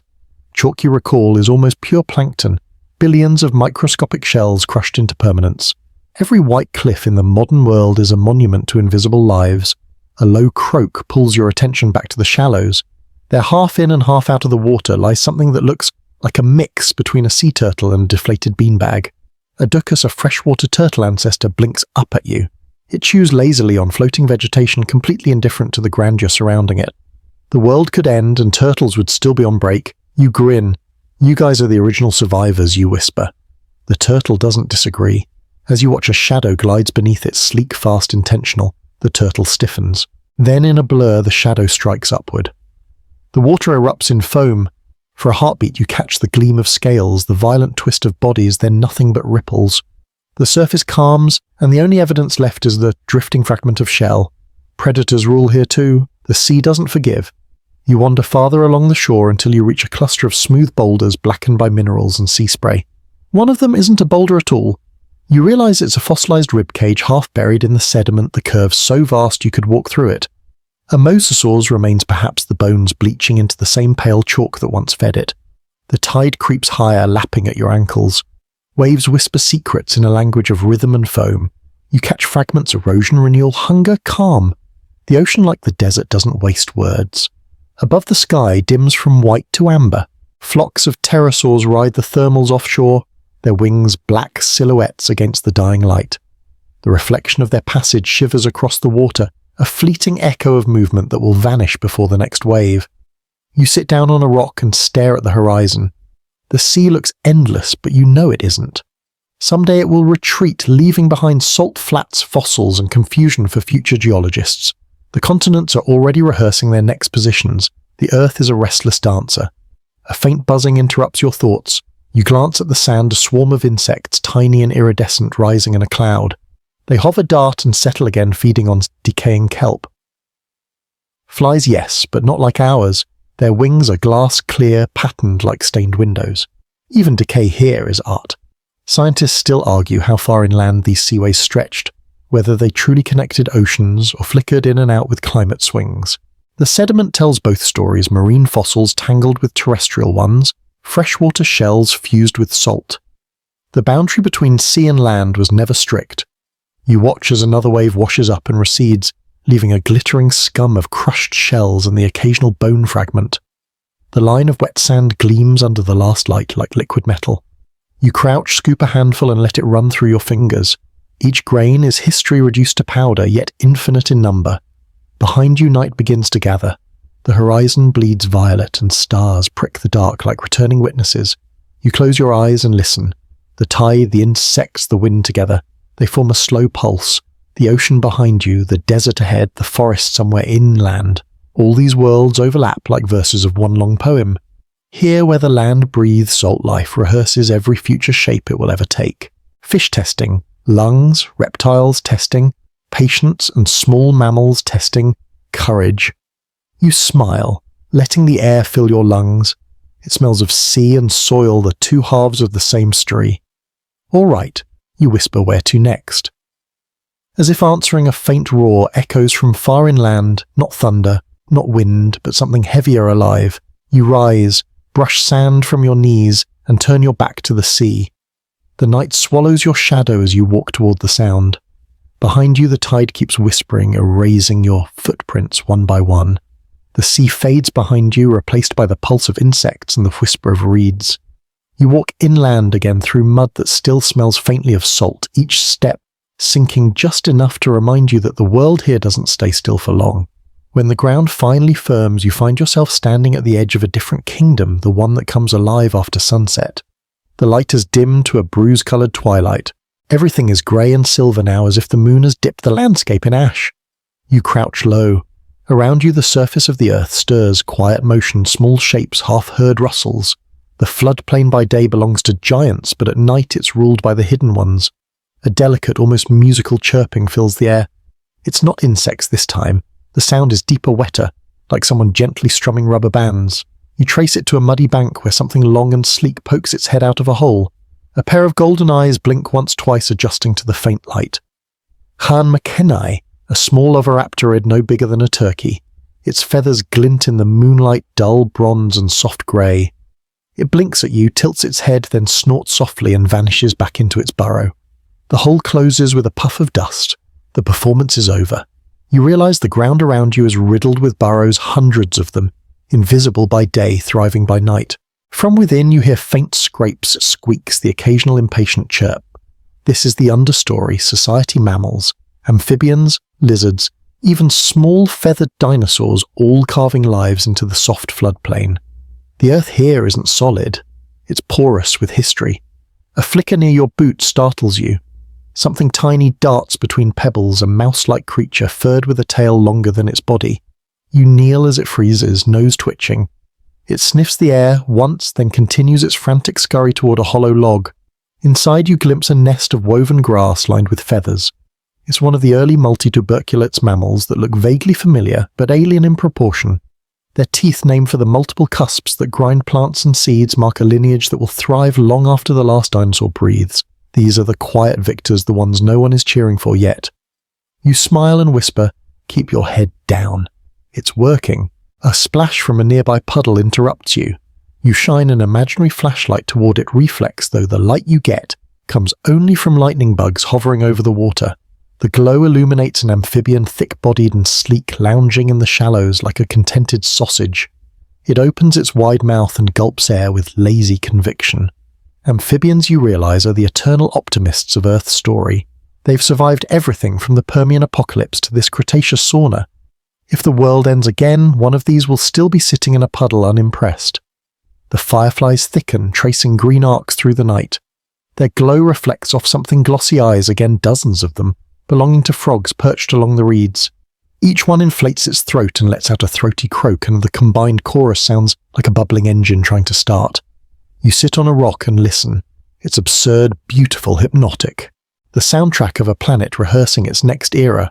A breeze stirs the reeds, bringing with it the smell of damp earth and something sweet fungus.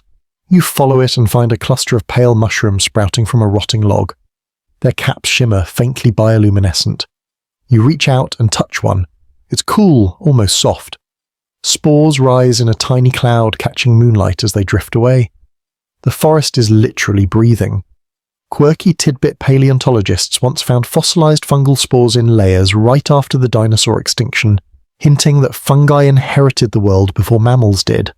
Standing here surrounded by their quiet glow that feels less like trivia and more like prophecy.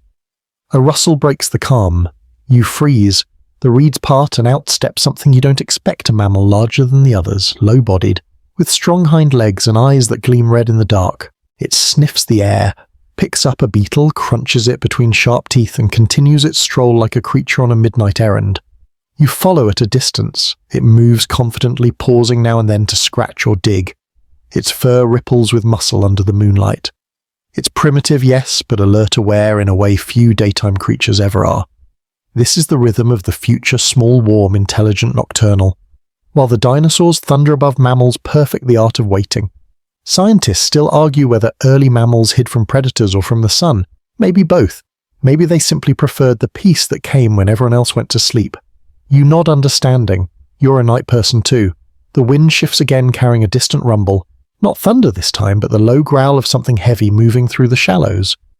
You crouch low, peering across the moonlit plain. A Deinonychus wades through the shallows, silhouette enormous even against the horizon.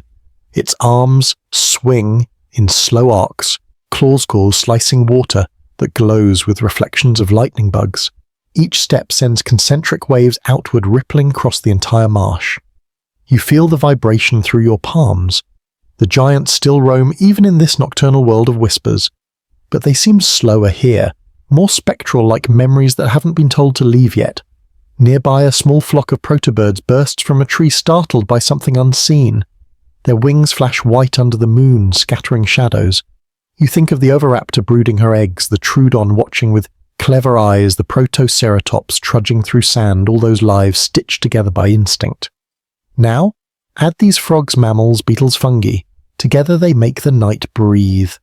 The mammal you've been following pauses at a shallow pool. It bends, drinks, then looks up straight at you. For a moment there's recognition, something unsettlingly mutual.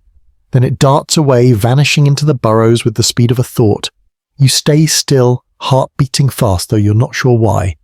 Maybe because that creature looked too much like the future staring back. The frog's chorus swells again, then softens. Clouds slide across the moon, muting the world to grayscale. The wind carries a single feather from some unseen flyer. It drifts down, landing in the water beside you. Rings spread outward, perfect circles fading into nothing. You lean back and listen to the bubbling, to the chirping, to the faint thud of a distant giant still wandering somewhere beyond. The night here doesn't sleep, it just trades shifts. You close your eyes, and for a moment you almost believe you can feel the hum of evolution itself, slow, steady, patient. Life rehearsing, refining, never resting.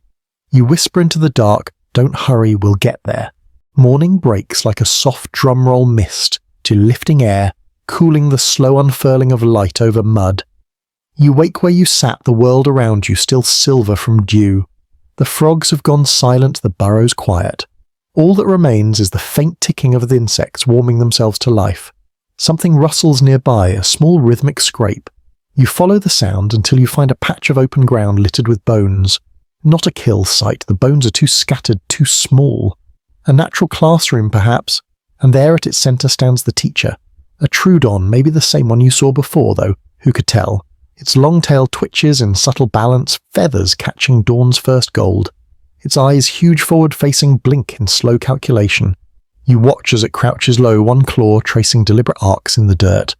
At first you think it's digging for food, but then it pauses, tilts its head, and taps the ground twice, almost experimentally. The gesture feels deliberate, intelligent. It pulls back, studies the result, then begins again. The creature isn't simply reacting, it's processing. That's the difference, the space between instinct and the thought. The same space your own ancestors will one day crawl into clutching rocks and dreams. Scientists still argue about Troodon's intelligence. Brain-to-body ratio tool potential, even hints of night vision for hunting in the dark. Some call it the thinker of the Cretaceous. Watching it now, you understand why. This isn't a mind designed to dominate, it's a mind designed to notice. It leans forward, plucks something small from the dirt, a fragment of shell, maybe an egg piece, and turns it in its claws as if inspecting a puzzle. The eyes narrow. It drops it again and taps it once, twice, listening. The sound is faint but deliberate. Curiosity, the first spark of everything. You smile. You clever little scientist, you whisper. The Troodon's head snaps up, gaze locking on you.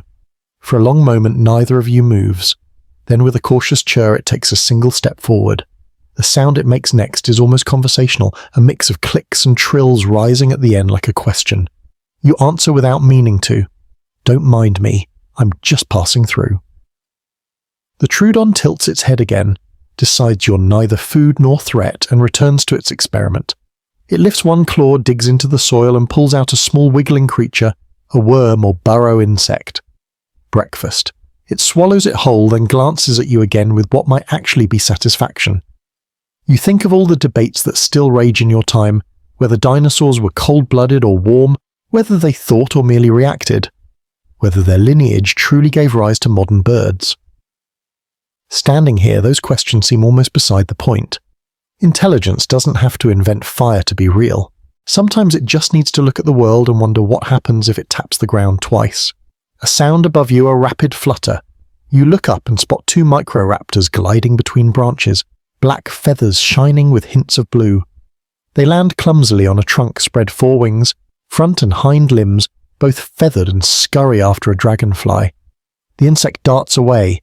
One microraptor gives chase, flapping and gliding in bursts that make it look like a paper kite trying to outwit gravity. You laugh softly. Flight school's in session.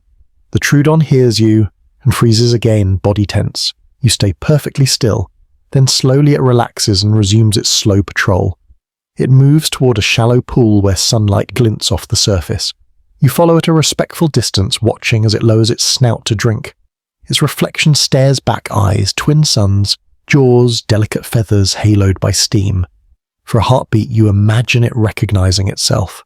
You know, it's impossible, probably.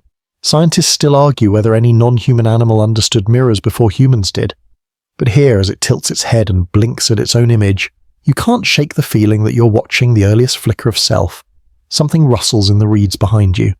The Troodon reacts first, tail stiffening, claws flexing. You turn.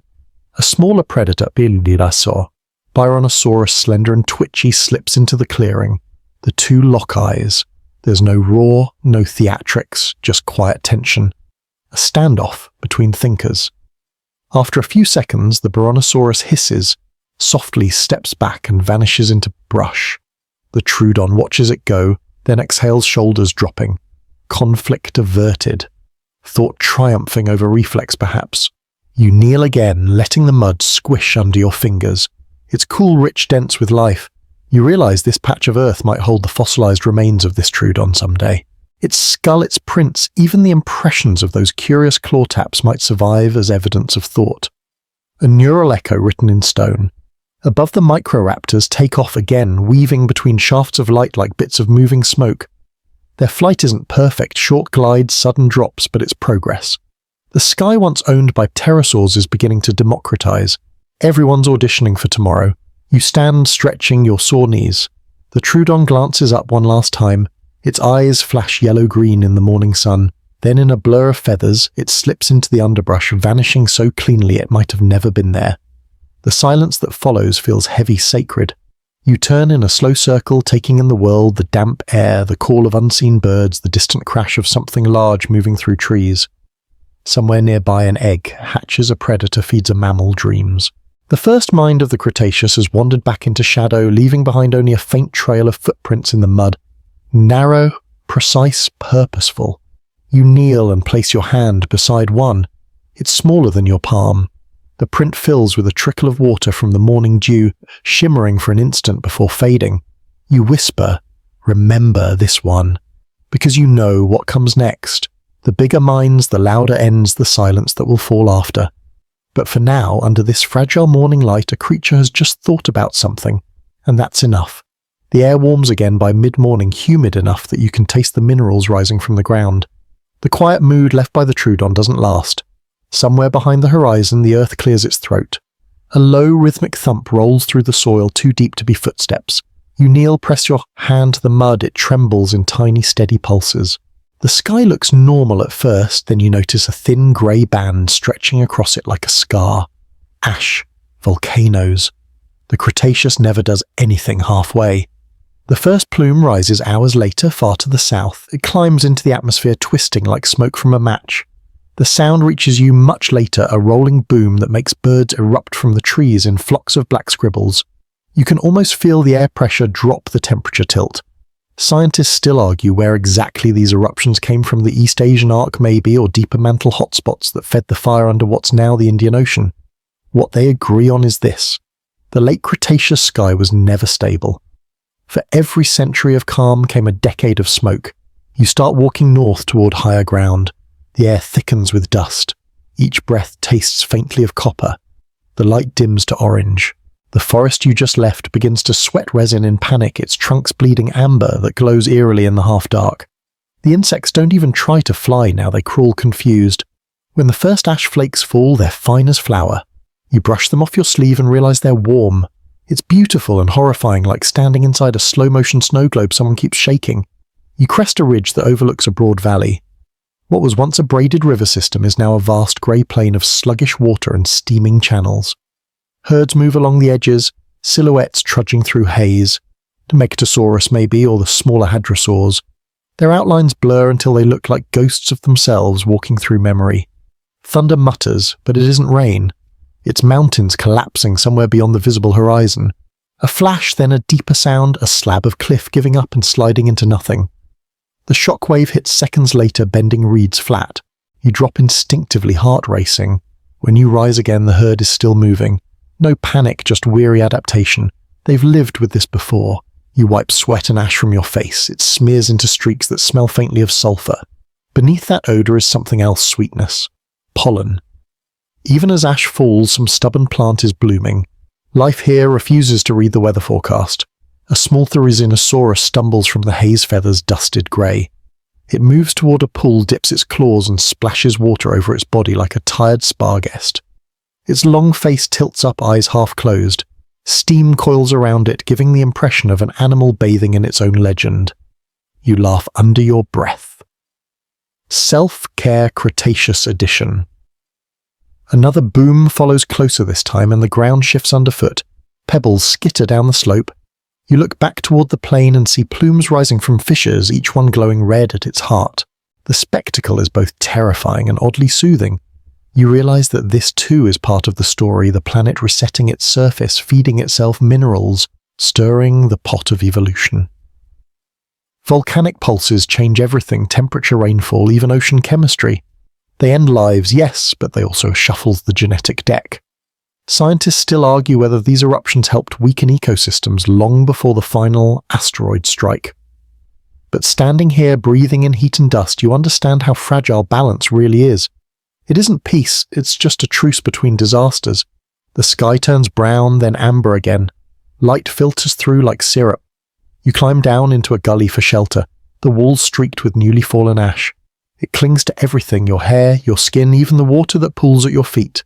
You scoop some up. Tiny flecks glitter in it, metallic. Microscopic minerals, olivine, pyroxene, the same ingredients of planets.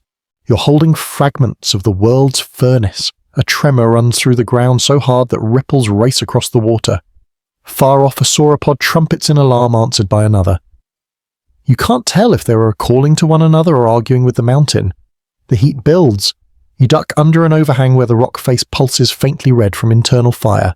There's movement near your elbow, a family of small lizards wedged in a crevice, eyes like beads.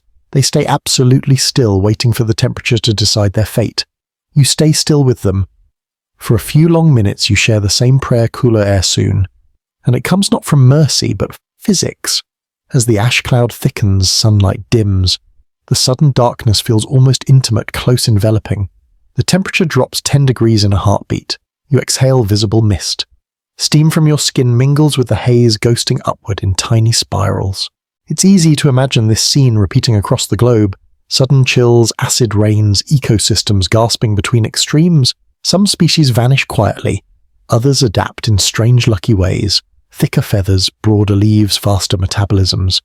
Evolution loves a crisis. It writes its best poetry under pressure. When the first actual rain begins, it hisses against hot rock. Drops turn to vapor mid-fall. You step out from under the overhang and tilt your face up anyway. The rain stings, faintly acidic, but it feels clean after so much ash. The air smells like wet stone and smoke, like a forge after the bellows stop.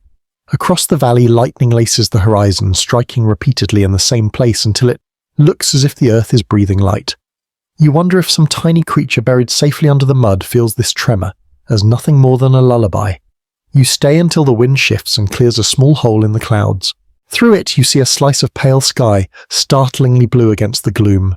For a moment you could almost believe everything will stay standing, but you know better.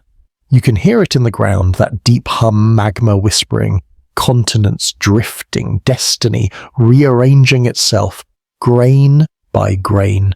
You take one last look at the valley, now half drowned in mist and ash, and murmur luck to all of you.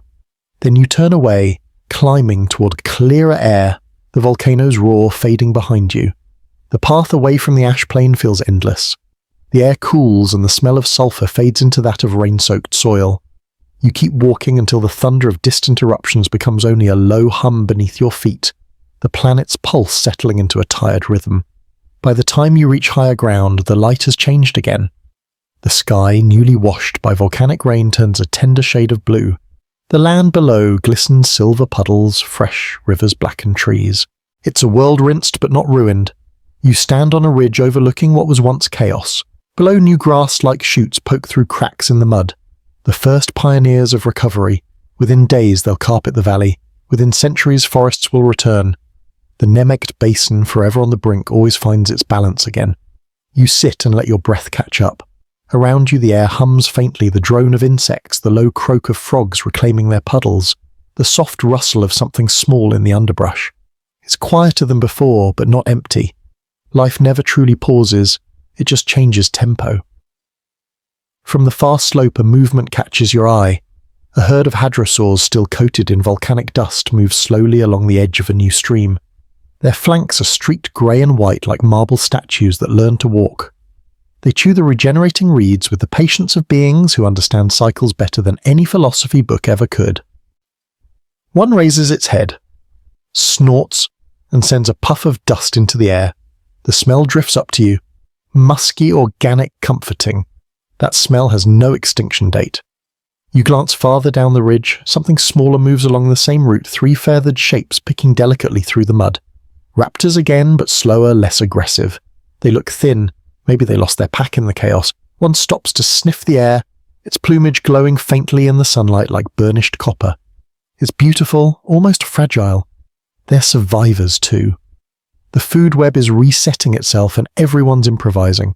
A shadow passes over them, not a cloud but wings. You look up, Quetzalcoatlus again, circling in slow arcs, riding the new thermals that rise from the freshly baked earth. It looks impossibly serene, a living bridge between disaster and sky. You wonder if it notices the quiet below, if even it feels as that something has shifted the world gentler for a moment but stretched thin. You follow the ridge until it slopes down into a grove of young trees. Their bark glows reddish under the sun. You run your fingers over the surface, smooth new. These aren't the same trees that burned. These are the children of ash. Every catastrophe, it seems, is also a greenhouse. The ground here is soft with humus and the smell of wet roots. You spot mushrooms pushing up through leaf litter insects already gnawing their edges. A few small mammals dart between roots, their fur glistening from the rain. They pause to watch you with black button eyes, whiskers trembling. Their world has just opened wider, fewer predators, more night, more future. A low grunt draws your attention to the clearing ahead. A Tyrannosaurus, the same strange herbivore with the scythe claws, stands among the ferns. Its feathers are singed at the tips, but it seems unharmed. It raises one arm and rakes the trunk of a tree, pulling down strips of bark and licking sap from the wound. You watch its long tongue curl around the resin, like a gourmand savouring dessert.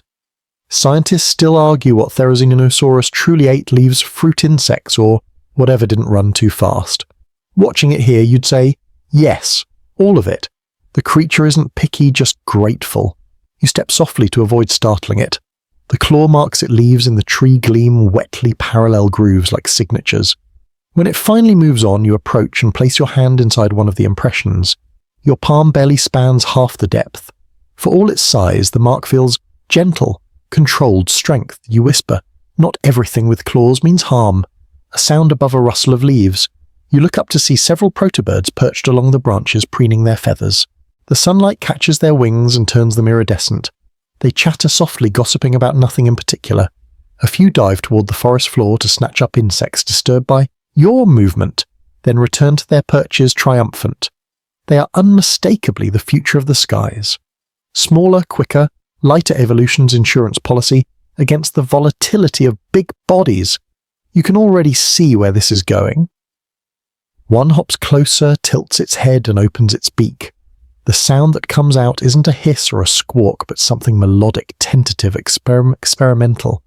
The first version of birdsong.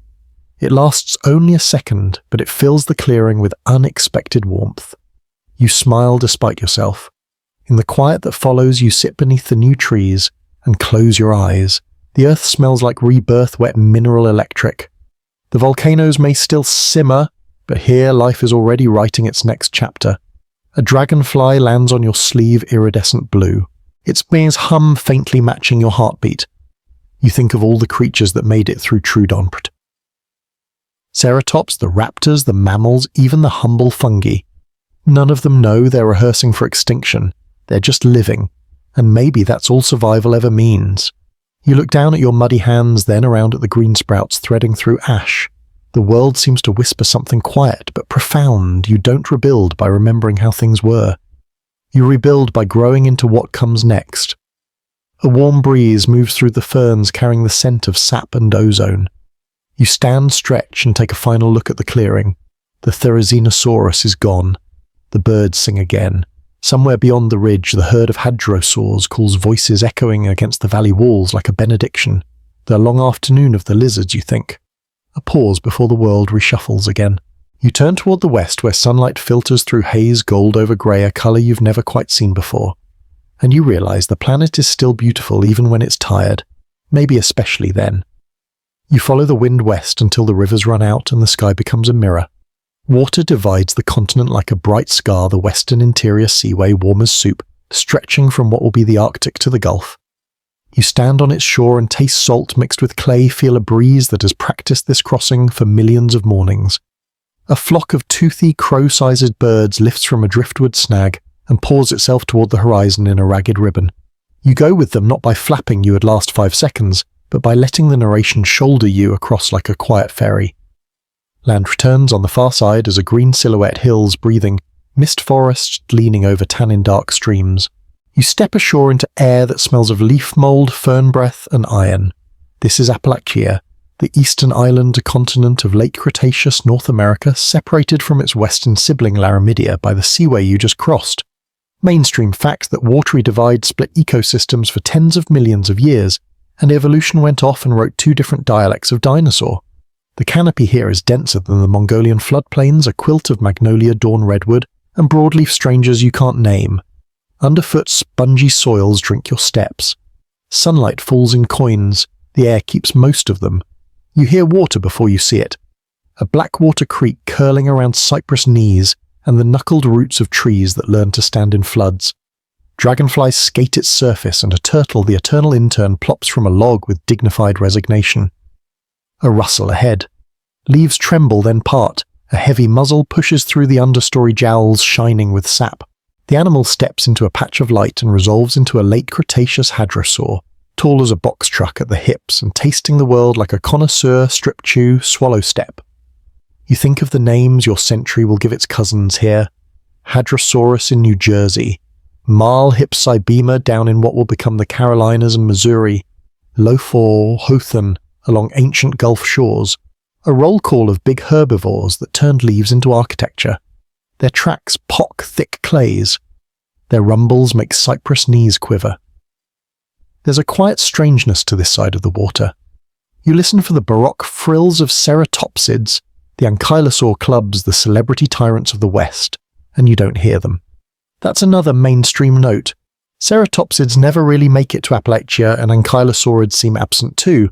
The roster here is hadrosaur's nodosaur-type armor, in places long-snouted crocs and a leaner set of predators. Scientists still argue whether this island was a refugium, nurturing old lineages, or an evolutionary cul-de-sac with fewer experiments. But the forest doesn't care about debates, it writes in leaf and shadow. A ripple slides between trunks, a theropod mid-sized arms longer than you expect for a tyrant cousin. It steps into view and the name from books lands with a soft thud.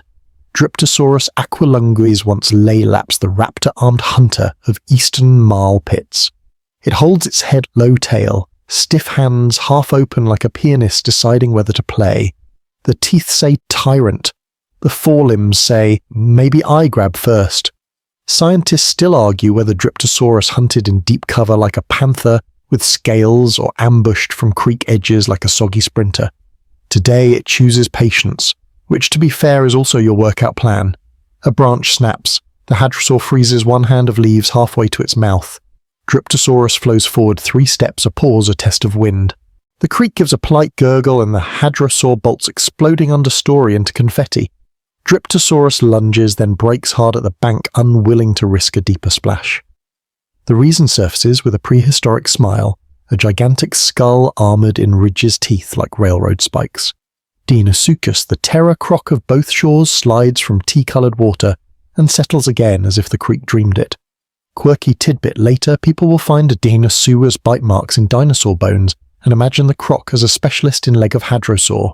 Whether it preferred stealthy ambush or opportunistic theft remains a lively lunchtime argument. The predator huffs and melts back into green. A blue-black beetle bumps your boot and carries on utterly unimpressed by the failed hunt. You step sideways to a patch of bare bank where the creek has shaved off last week's mud and left a page of Prince's 3-toed step notes of a running hadrosaur, splay-fingered grabs of a croc's forelimb drag, and a crisp triangle from some small bird that paused here to think about worms. The book is open, the sentence is fresh. A soft rain begins more suggestion than weather. It pearls on leaves, dots your forearms, hangs in spiderwebs like stolen stars. Through the hush, another shape moves low, wide, with pebbled armor, a nodosaur-type browsing, quietly eyelids blinking like polite doors. Its shoulder spikes push ferns aside without malice. In the west, cousins will carry massive tail clubs. Here the armor is subtler. The strategy more stand there and be inconvenient. It raises its head chews, decides you're a fern with opinions, and continues.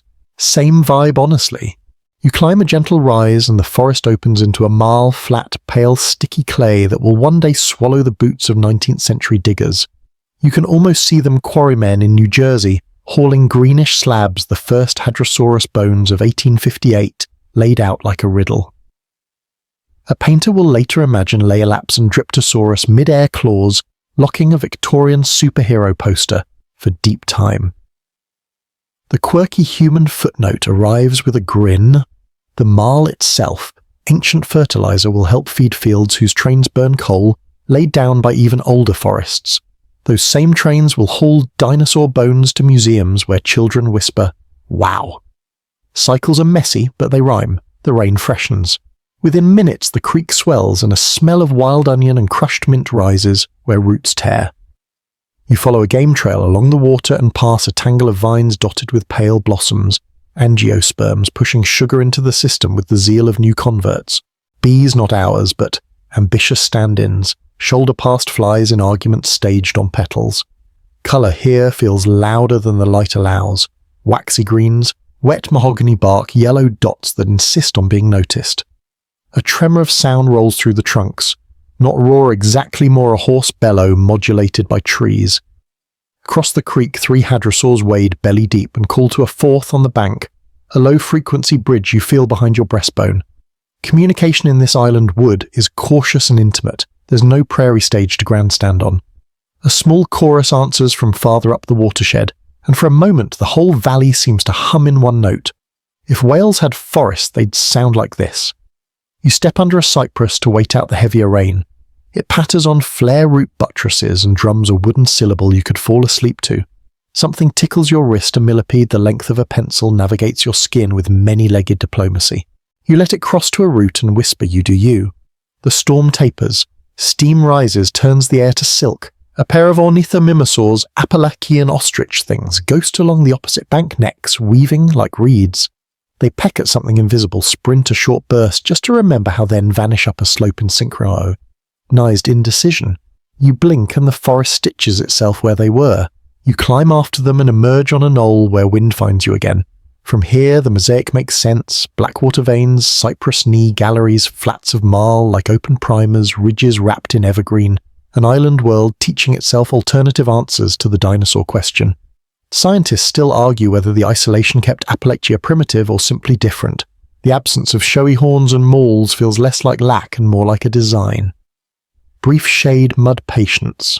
A final look back, Dryptosaurus in the trees, head tilted. A nodosaur shuffling like a moving rock. Dinosaurus pretending to be the creek. Hadrosaurs writing low music into the water. East of the seaway the giants are quieter. The teeth longer in the hand, the drama mostly off stage. But the story is the same energy moving from leaf to mouth to river. Carbon rehearsing futures under humidity brains, small and large, finding the edges of their maps. Haze lifts. For a heartbeat you can almost see both continents at once, Laramidia, to the west Utah to Alaska deserts and floodplains, Appalachia to the east forests that drink the sky. Between them the seaway holds the light like a patient mirror, and you, ridiculous and lucky, stand in the draft where 2 worlds breathe toward each other. You nod to the trees, to the water, with teeth to the birds that will inherit both shores. Then you turn your shoulders toward the wind again, ready to walk the long line where separation writes invention. You keep walking west, tracing the ancient shoreline until the trees thin into a region of river deltas and open flats. The air changes first, sharper, drier, carrying the faint smell of salt and pine resin. Then the land opens into a maze of shallow channels glinting under a pale sun. You've crossed back into Laramidia, the western continent, where the Cretaceous still plays its loudest symphony. Here the landscape looks almost familiar, badlands waiting to happen. You stand on ground that will one day become the Hell Creek Formation, a name your time will give to this fossil paradise. For now it's a living, sweating ecosystem, equal parts swamp, floodplain and cathedral. Your boots sink into mud still steaming from the last flood. Insects rise in clouds and the air hums with an orchestra of cicadas and frogs. The sound is thick enough to feel. Overhead the clouds drift like slow sails, occasionally parting to reveal a slice of searing blue. Movement ahead draws your eye. A triceratops herd grazes near the riverbank, their frilled heads bobbing among the reeds like living fortresses. Each one is massive, nearly the size of a delivery truck and armoured with horns that could impale a car. But there's a surprising tenderness in their movements. They travel in tight formation, adults as shielding as soon as juveniles' tails, brushing against one another like reassurance. One of them lifts its head and snorts, sending a misty plume into the morning light. Its frill glows amber and pink as sunlight filters through the thin bone. You can see veins pulsing beneath the surface, pumping blood like living stained glass. You crouch low, keeping still. Even from this distance, the weight of their presence hums through your chest. These are the tank divisions of prehistory, but not the villains the movies made them. They are gardeners, lawnmowers with emotion sculpting the floodplain one mouthful at a time. Smaller one, likely a juvenile, strays toward a patch of ferns. It hesitates, steps wrong, and sinks to its knees in mud. A low nasal call follows, soft, almost worried. The nearest adult rumbles an answer and steps closer, pressing its snout against the youngster's flank, pushing gently until it rises again. You can't help smiling. Parental love doesn't care about horns or epochs. Scientists still argue whether Triceratops lived in large herds or smaller family units. Some fossils suggest solitary adults. Others hint at social bonds strong enough to defend nests. Watching them here, you'd vote for the latter. This is cooperation written in bone and mud. The air trembles. A deeper sound joins the chorus, distant at first, then nearer, then unmistakable. The ground quivers like a drumhead. The herd stiffens, frills lifting like fans. The juveniles press inward. You freeze too, though you already know what's coming. Through the reeds the king arrives. A Tyrannosaurus rex, easily 12 meters long, strides from the far tree line. Its hide ripples under layers of dust, a patchwork of scars and scales. The eyes, small, intelligent, pitiless, scan the scene. Its jaws open slightly, revealing teeth longer than your hand. It exhales, and the sound is a furnace. For a moment the world forgets how to breathe. The predator pauses, head tilting. You sense calculation, not rage. It studies the herd, their numbers, their positions. The closest Triceratops lowers its head, the great horns catching the sun, and emits a growl deep enough to shake your spine. The standoff stretches. Then with a flick of its tail, the T-Rex steps sideways into the shallows, breaking eye contact. It's not retreat, it's strategy. The adults shift, forming a semicircle around the calves. You whisper, nobody blink. The Rex lunges. The water explodes, mud flies, and sound returns with violence. The nearest Triceratops charges its horns, slicing air. The collision lands like thunder. The predator twists, barely avoiding the spear point, and bites down on the defender's frill. The sound, bone-scraping muscle tearing, freezes the world. The Triceratops bellows, shoving forward with raw power, forcing the Rex kayaks to stumble backward into the river. Water churns around them. The Rex regains footing, lunges again, jaws snapping shut around a shoulder. The herbivore roars, swings its head, and drives one horn deep into the predator's flank. Blood and water explode upward in a crimson spray. Both animals stagger, locked in a slow-motion dance of fury and survival. You can't look away, and then silence. Both freeze. The Rex's wound drips steadily. The Triceratops wheezes, its frill cracked, but intact. Slowly, deliberately, the predator releases its grip and steps back. No final blow, no victory lap. Just the exhausted truce of creatures who understand cost. It turns limping and disappears into the reeds. The herbivore stands its ground a moment longer, sides heaving, blood streaking its hide. Then it huffs, shakes its head, and rejoins the herd. Life in this world doesn't allow for drama longer than the next heartbeat. Scientists still argue whether T-Rex hunted or scavenged. You suspect the truth is simpler, it did whatever worked. Watching that exchange, you realize both hunter and prey share the same skill persistence. You crouch again, heart still hammering. The herd begins to move off their tails, tracing arcs through the fog. The injured one limps, but follows a living testament to endurance. When the dust settles, the plain returns to its quiet breathing. Frogs resume croaking, insects resume humming, and the blood in the river becomes just another streak of colour. You exhale slowly, realizing you are holding your breath for the entire fight. A shadow passes over you, the same T-Rex, perhaps now moving along the ridge. Above its gagskate, slower, more deliberate. It pauses, glances down at the plain, then lifts its head toward the wind. You can almost read its thought hunger, postponed, not forgotten. The sun edges out from behind the clouds, painting the world gold again. You sit back on your heels, knees weak, and mutter, "So that's why you got famous." But fame isn't legacy, survival is. The herd moves on their calls low and steady. The predator fades into heat shimmer, and the floodplain, always ready to forget, begins knitting itself back together. You look at the footprints, the churned mud, the ripples fading into stillness. Then you whisper what you've learned from both killer and prey: balance isn't peace, it's motion. By the next morning, the floodplain has forgotten the fight. The rain has filled the footprints, the wind has raised the blood. You walk through the same valley, but now it smells of wet earth and mint instead of battle. Every predator's stage is someone else's garden the day after. The sun climbs slow and amber through a lattice of clouds. Steam rises from the reeds. You can hear the distant chatter of birds that don't yet know they're birds feathered, small intent on gossip and insects. The world feels lighter, as if even the dinosaurs are tired of roaring for a while. You follow the river downstream where it widens into an inland lagoon. The surface mirrors the sky so perfectly that for a moment you forget which direction is up. The air tastes faintly metallic, like the planet's still cooling under its crust. On a muddy islet, you spot a cluster of Edmontosaurus broad-backed hadrosaurs grazing in synchronized arcs. Their crests puff faintly with sound as they breathe low notes that seem to tune the air. A calf nudges, its mother squeaks and gets an affectionate nudge back. The pattern is universal hunger, comfort, repeat. You sit at the water's edge and watch them chew. The sound is soft, rhythmic, hypnotic. It's easy to forget that each jaw is powered by hundreds of interlocking teeth, dental mills grinding down an empire of plants. Scientists still argue whether hadrosaurs migrated seasonally across Laramidia or stayed in local herds. Here you see both instincts balanced, wandering, and enough to live, staying enough to belong. The lagoon glints with fish that look like the prototypes of modern gar. Occasionally one breaks the surface with a gulp of air, then disappears in a quick silver ripple. A small turtle bobs nearby, its shell patterned with faint scars. You grin. Even here turtles are everywhere, unbothered by history. A sudden ripple, then another. You stand slowly. The hadrosaurs freeze tails half raised. The water stills until a sleek form slices through, followed by another. The surface breaks in spray and outbursts a pair of plesiosaurs, long-necked hunters cruising inland from the seaway.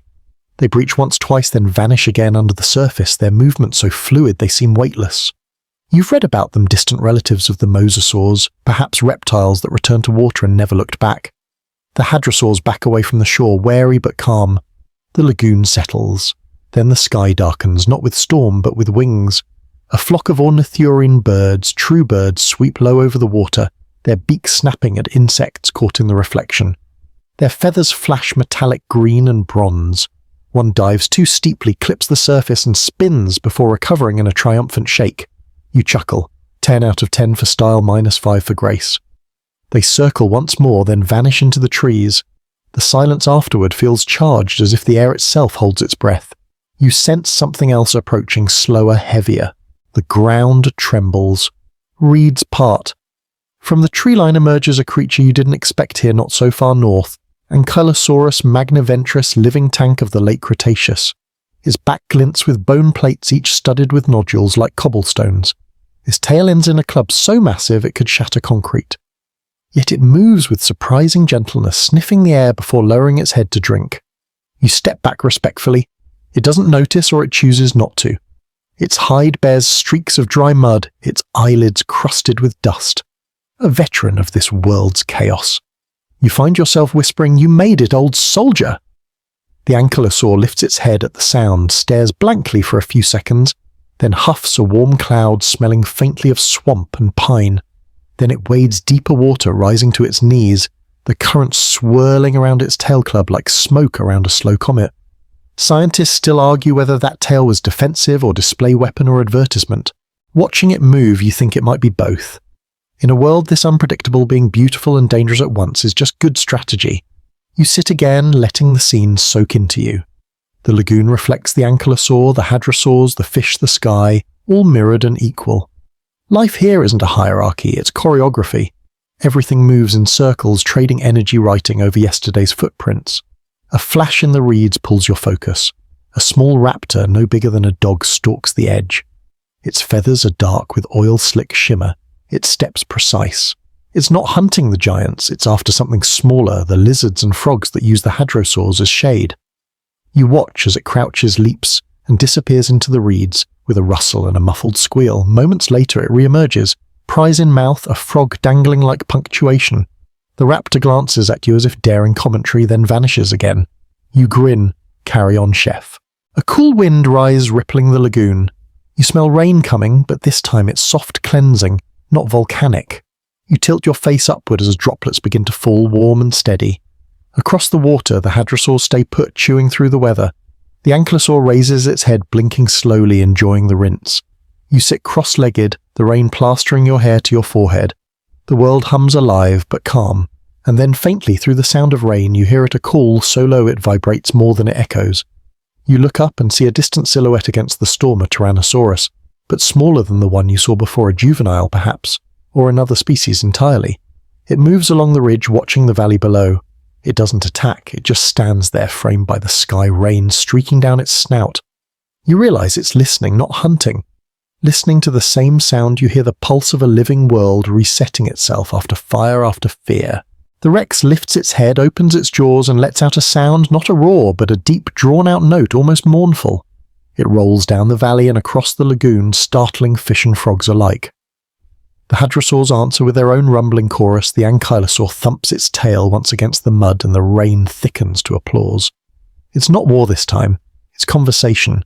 Scientists still argue what the T-Rex calls truly sounded like low rumbling, like crocodiles or higher resonant bellows. Listening now, you decide it's both music and warning, equal parts presence and memory. You stay until the rain softens, until the silhouette on the ridge fades into mist. The air smells new again. Ozone ferns hope. You close your eyes and let the sound of dripping leaves and distant thunder lull you. The world beneath your palms still trembles slightly, not from footsteps, but from the quiet heartbeat of the earth, relentless, forgiving, infinite. You whisper into the mist. Keep singing. Someone will remember. The storm passes overnight, leaving the world scrubbed and glistening. Dawn slides over the horizon, like liquid gold catching on every wet leaf, and turning the plain into a mirror of molten light. You wake on higher ground where the river loops like a silver ribbon, far below. The air feels thinner here, cleaner, as if the planet has opened a window. You stretch, roll your shoulders, and listen. Silence at first, then the slow crescendo of morning, insect wings. The splash of a fish, a chorus of chirps and croaks building under the rising sun. Somewhere a deep-throated bellow announces another Triceratops herd beginning their day. The sound rolls like thunder, but it's routine thunder, not alarm, not drama, just life moving forward. You descend the slope toward the lower basin where the vegetation grows thick again. Ferns, horsetails, cicads, the usual suspects of deep time. Their greens look fresher after the rain neon against the dark soil. You run your fingers along a fern frond. Water beads and slips away, leaving a cool trail. For all its chaos, this world knows how to reset itself with style. At the edge of the trees, the ground dips into a clearing carpeted with moss. There you spot a shape unlike the giants you've been shadowing, small, upright, no taller than your waist. It's feathered with stubby arms and a head too intelligent for its own good. You recognize the body plan instantly of Mimus, the bird mimic. It struts across the moss like it owns the place, pecking at insects, occasionally stopping to preen. Its movements are brisk, almost comedic. The feathers along its arms shimmer, faintly blue in the sunlight. You grin. You're about 3 bad decisions away from inventing arrogance, you whisper. Another joins it, smaller, likely a juvenile. The larger one gives a gentle chirp, then drops a beetle at its feet. The youngster grabs it, tosses it once, and swallows. Family breakfast, Mesozoic edition. Scientists still argue whether Mimus could truly fly or merely glide. Its skeleton suggests strong legs and a lightweight build, the kind of body that refuses to choose between running and leaping. Watching it now, you suspect it didn't need to decide. In this world, versatility is survival. A sudden breeze sends a wave through the grass and the pair freezes, heads up, eyes scanning. You turn, following their gaze, and there it is. Again, a shape in the distance, massive, slow dust still clinging to its hide. A Tyrannosaurus. Maybe the same young one you saw on the ridge, or maybe its parent. The Mimus pair vanishes instantly into the brush, their blue feathers flashing once like disappearing magic. You hold your breath as the Rex descends into the clearing. Up close, it's breathtaking, an avalanche with legs. Its hide is mottled with scars. One eye bears a faint white mark, perhaps from an old fight. It sniffs the ground, exhales case steam, then crouches low beside the riverbank. Not hunting, or drinking. You can hear the slurp of water between its teeth. A dragonfly too curious for its own good hovers near its nostril. The Rex exhales and the insect vanishes in a puff of turbulence. You almost laugh. Even your breathing has casualties. It raises its head again, water dripping from its jaws. Then to your astonishment, it doesn't roar, it yawns. A deep rumbling exhalation that shakes leaves loose from the trees. Then it settles down, lowering its massive body to the ground, chin resting on folded arms. The king of the late Cretaceous is taking a nap. It's such a mundane act that it feels surreal. You half expect a trumpet of doom and attack something cinematic. Instead, you get a yawn. Maybe even tyrants need coffee. A pair of ornithomimids wanders cautiously out from the brush. They stop at a safe distance, pecking nervously at fallen fruit. The Rex opens one eye, glances their way, and closes it again. Mercy or disinterest? You can't tell. You sit down, mirroring the beast, and let the rhythm of its breathing match yours. Rise, fall, rise, fall. The sound is almost soothing, like surf hitting shore. For a moment, the apex predator of prehistory and the intrusive human share the same tempo. Scientists still argue whether T-Rex was capable of parental care, of empathy, of rest beyond exhaustion. The bones can't tell us. But watching this giant nap beside a river that reflects both your faces, it's hard not to imagine some flicker of peace in its brain. Maybe even contentment. Flies buzz around its snout, landing and taking off again in a lazy circuit. A smaller creature, a mammal, sleek and grey, darts from the underbrush to snatch one mid-air. It vanishes under a log before the Rex even twitches. You chuckle. The bold and the tiny. Minutes pass. The sun climbs higher, burning off the mist. The Rex stirs, lifts its head and blinks slowly. It glances at the river again, then pushes itself upright in one fluid motion. Water drips from its hide. You hear tendons creak, muscles flex. It shakes once, sending a rain of droplets over the clearing, then lets out a long, low rumble that you feel more than hear. The noise rolls outward, like a declaration not of dominance, but of presence. I'm still here. The hadrosaurs at the far end of the plain answer faintly, their low calls echoing like distant thunder. Somewhere a triceratops bellows back more protest than greeting. The world feels like a conversation again, not a battlefield. You rise, brushing mud from your hands. The Rex watches you for a second, a tilt of its head, one slow blink, then turns and strides into the trees. Each step fades into rhythm with the cicadas until only their song remains. You stand alone by the river. The mud around you is pocked with prints, bird, lizard, mammal, tyrant. Layers of time pressed together in a single morning. You imagine what this will look like in 6 million years, rock slabs in a museum, children staring wide-eyed at the footprints of things that once shook the world and then went quiet. You crouch and press your hand into the mud beside the Rex's print. Your palm fits inside one toe mark. For a moment you leave it there warm against the cool earth. A ridiculous gesture, but it feels right.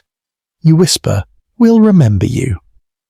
A breeze stirs, carrying the scent of rain-soaked ferns and something metallic, almost electric. You look up, the light has shifted. The sky is too still, the air too heavy. You've been here long enough to know what that means. Change is coming again. The stillness thickens until the air itself feels wrong. No wind, no insects, not even the steady rustle of leaves you've come to expect. The lagoon is flat as glass.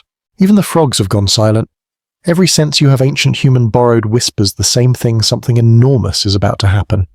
You glance at the horizon. The sky looks bruised, streaked with faint orange haze. At first you think it's another volcanic sunset, the planet's usual theatrics, but this light is different. It comes from everywhere at once, as though the air itself has decided to glow.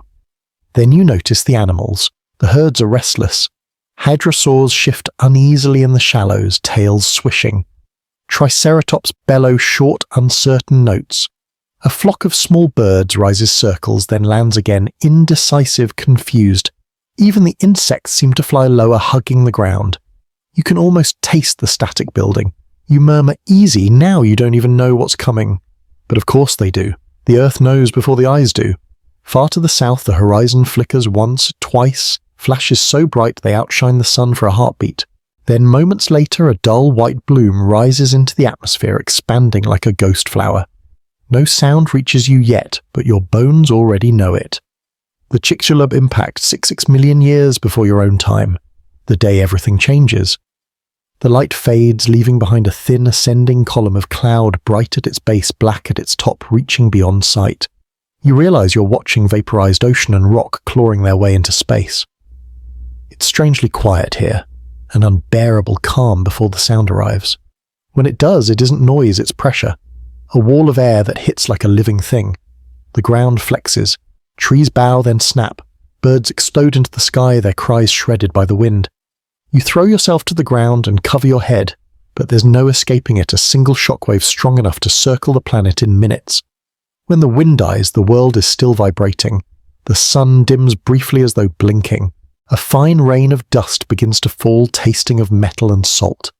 You stand slowly, ears ringing. The herds are gone, fled into the forests, or simply vanished behind walls of smoke. The sky shifts colour by the minute yellow, then copper, then a dark green so unnatural it makes your heart stutter. The smell of ozone and burning fills your lungs. Somewhere in the distance you hear trees collapsing, water, boiling, rocks sliding. The horizon is on fire. Scientists still argue whether the impact was the instantaneous global extinction or a drawn-out domino of environmental collapse. Watching it unfold, you realize both can be true. Some things die in seconds, others take their time. You climb a ridge for a better view, hands shaking. From there you can see the whole western horizon burning. A glowing arc stretches from one end of the continent to the other, the first wave of ejecta falling back to Earth, each fragment a miniature sun. The air hisses as they descend, streaks of light turning to flame. The smell of resin ignites in your nose. Ash begins to fall thick enough to dim the light. You wipe your eyes, but the world keeps smearing. The forest below catches fire, one tree at a time, until the valley glows like a furnace. The river steams, boiling its own fish alive. You whisper, "You poor bastards," though no one can hear you. Through the chaos, a figure moves a triceratops, limping the same one you saw days ago, and it pushes forward through smoke, guiding a smaller shape beside it, a calf no more than half its size. The parent nudges it onward, frail, glistening with ash, steps deliberate, even as fire curls around its legs. The calf stumbles, cries out, and the adult circles back, lowering its head to shield it from falling embers. For a moment the scene freezes, one act of care against the end of the world. Then smoke swallows them both. You stand there, fists clenched, eyes burning, and think that maybe love really is the last adaptation that matters. The temperature spikes again. A wave of heat presses down so intense you drop to your knees. Across the plain, even stones begin to sweat, glistening with condensation from vaporized forests. You can hear distant thunder, but it's not weather. It's impact debris slamming into other continents miles away. And then comes the second silence. The fires dim, the light drains from the sky, and the temperature drops fast. Ash clouds thicken overhead, blotting out the sun. You look up and see only darkness, deep grainy absolute. The age of light is ending, 1 hour at a time. It begins to snow, not ice ash. The flakes drift down, soft and grey, covering the ground, the river, the bones, even your hands. They don't melt, they just keep coming. The smell of smoke gives way to cold dust and stillness. You find a patch of high ground and sit, pulling your knees to your chest. The air feels thinner now every breath, like inhaling chalk. Around you the voices of the Cretaceous fade one by one, the frogs first, then the insects, then the birds. The last thing you hear is a single lonely bellow, far off in the dark, something large refusing to surrender quietly. Scientists still argue how long the darkness lasted, months, years, decades, but see, standing here you can already feel the planet closing its eyes. The warmth leaches from the ground, the horizon disappears. You reach down and scoop a handful of ash. It's fine, silky, almost beautiful. You let it run through your fingers, whispering, "It's okay. You did your best." When you look up, the world is gone, no colour, no sound, just a dim silver light like the inside of a forgotten dream. You realise you're watching not destruction but hibernation. Somewhere beneath the cooling earth eggs wait. Burrows, shelter, seeds and bones. Life inconvenient as ever is already hiding from extinction. You close your eyes too and promise to remember what it felt like before the silence. Time slows until it almost stops. You can't tell how long you've been sitting there. Hours, days, maybe centuries compressed into the grey hush that follows catastrophe. The air remains thick with ash, yet strangely dry. Every breath tastes of stone and old fire. The sky is a dull ceiling low enough to press on your skull. When you finally stand, your footprints leave clean black impressions in the blanket of dust. There are no colours left. The world has been reduced to 2 shades charcoal and faint silver. Somewhere above that endless ceiling, the sun is still burning, but it feels like rumour. You start walking, the silence follows. Not the comforting hush of dawn you've known, but a total absence, as if even sound is holding its breath. Every few minutes something collapses, a dead tree, a chunk of cliffside, the distant groan of land adjusting to its new weight. Otherwise, nothing. You reach what was once a river. It's a ditch now choked with sludge the colour of steel. The water that remains moves like oil, reflecting faint glimmers of sky. Floating on it are the shapes of leaves, and small creatures turn to ash before they could sink. You crouch beside the water and see your reflection. Grey face grey, hands, eyes rimmed in soot. You look like you've been borrowed from a fossil bed yourself. A shiver of movement catches your eye. You hold your breath watching. Beneath the water a bubble rises, then another. For one dizzying moment you imagine something enormous stirring. Beneath the surface a survivor too big for hope. But when the water breaks, it's something far smaller, a single fish, its scales dull but intact, slipping between debris. You blink hard. You're kidding me. It's alive. Scarred, sluggish, but alive. You watch it disappear into the grey current and feel a tiny, irrational surge of relief. If a fish can survive the end of the world, maybe so can the rest. You keep walking, tracing the river downstream until the valley opens into a basin. The trees here are reduced to black spikes, their trunks hollowed and twisted. Between them, drifts of ash have piled into dunes.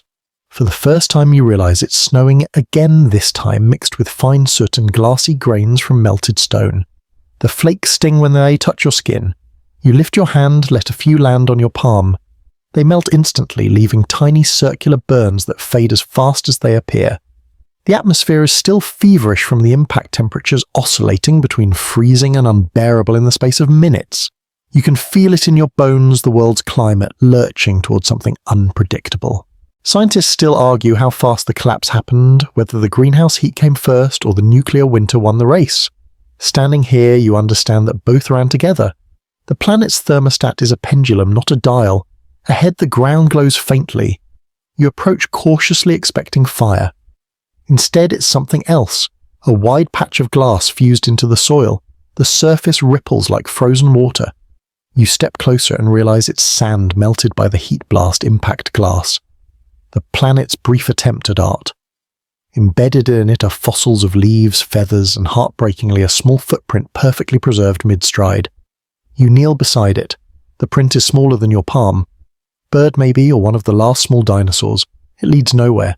You press your fingers into the glass beside it, feeling warmth still trapped inside.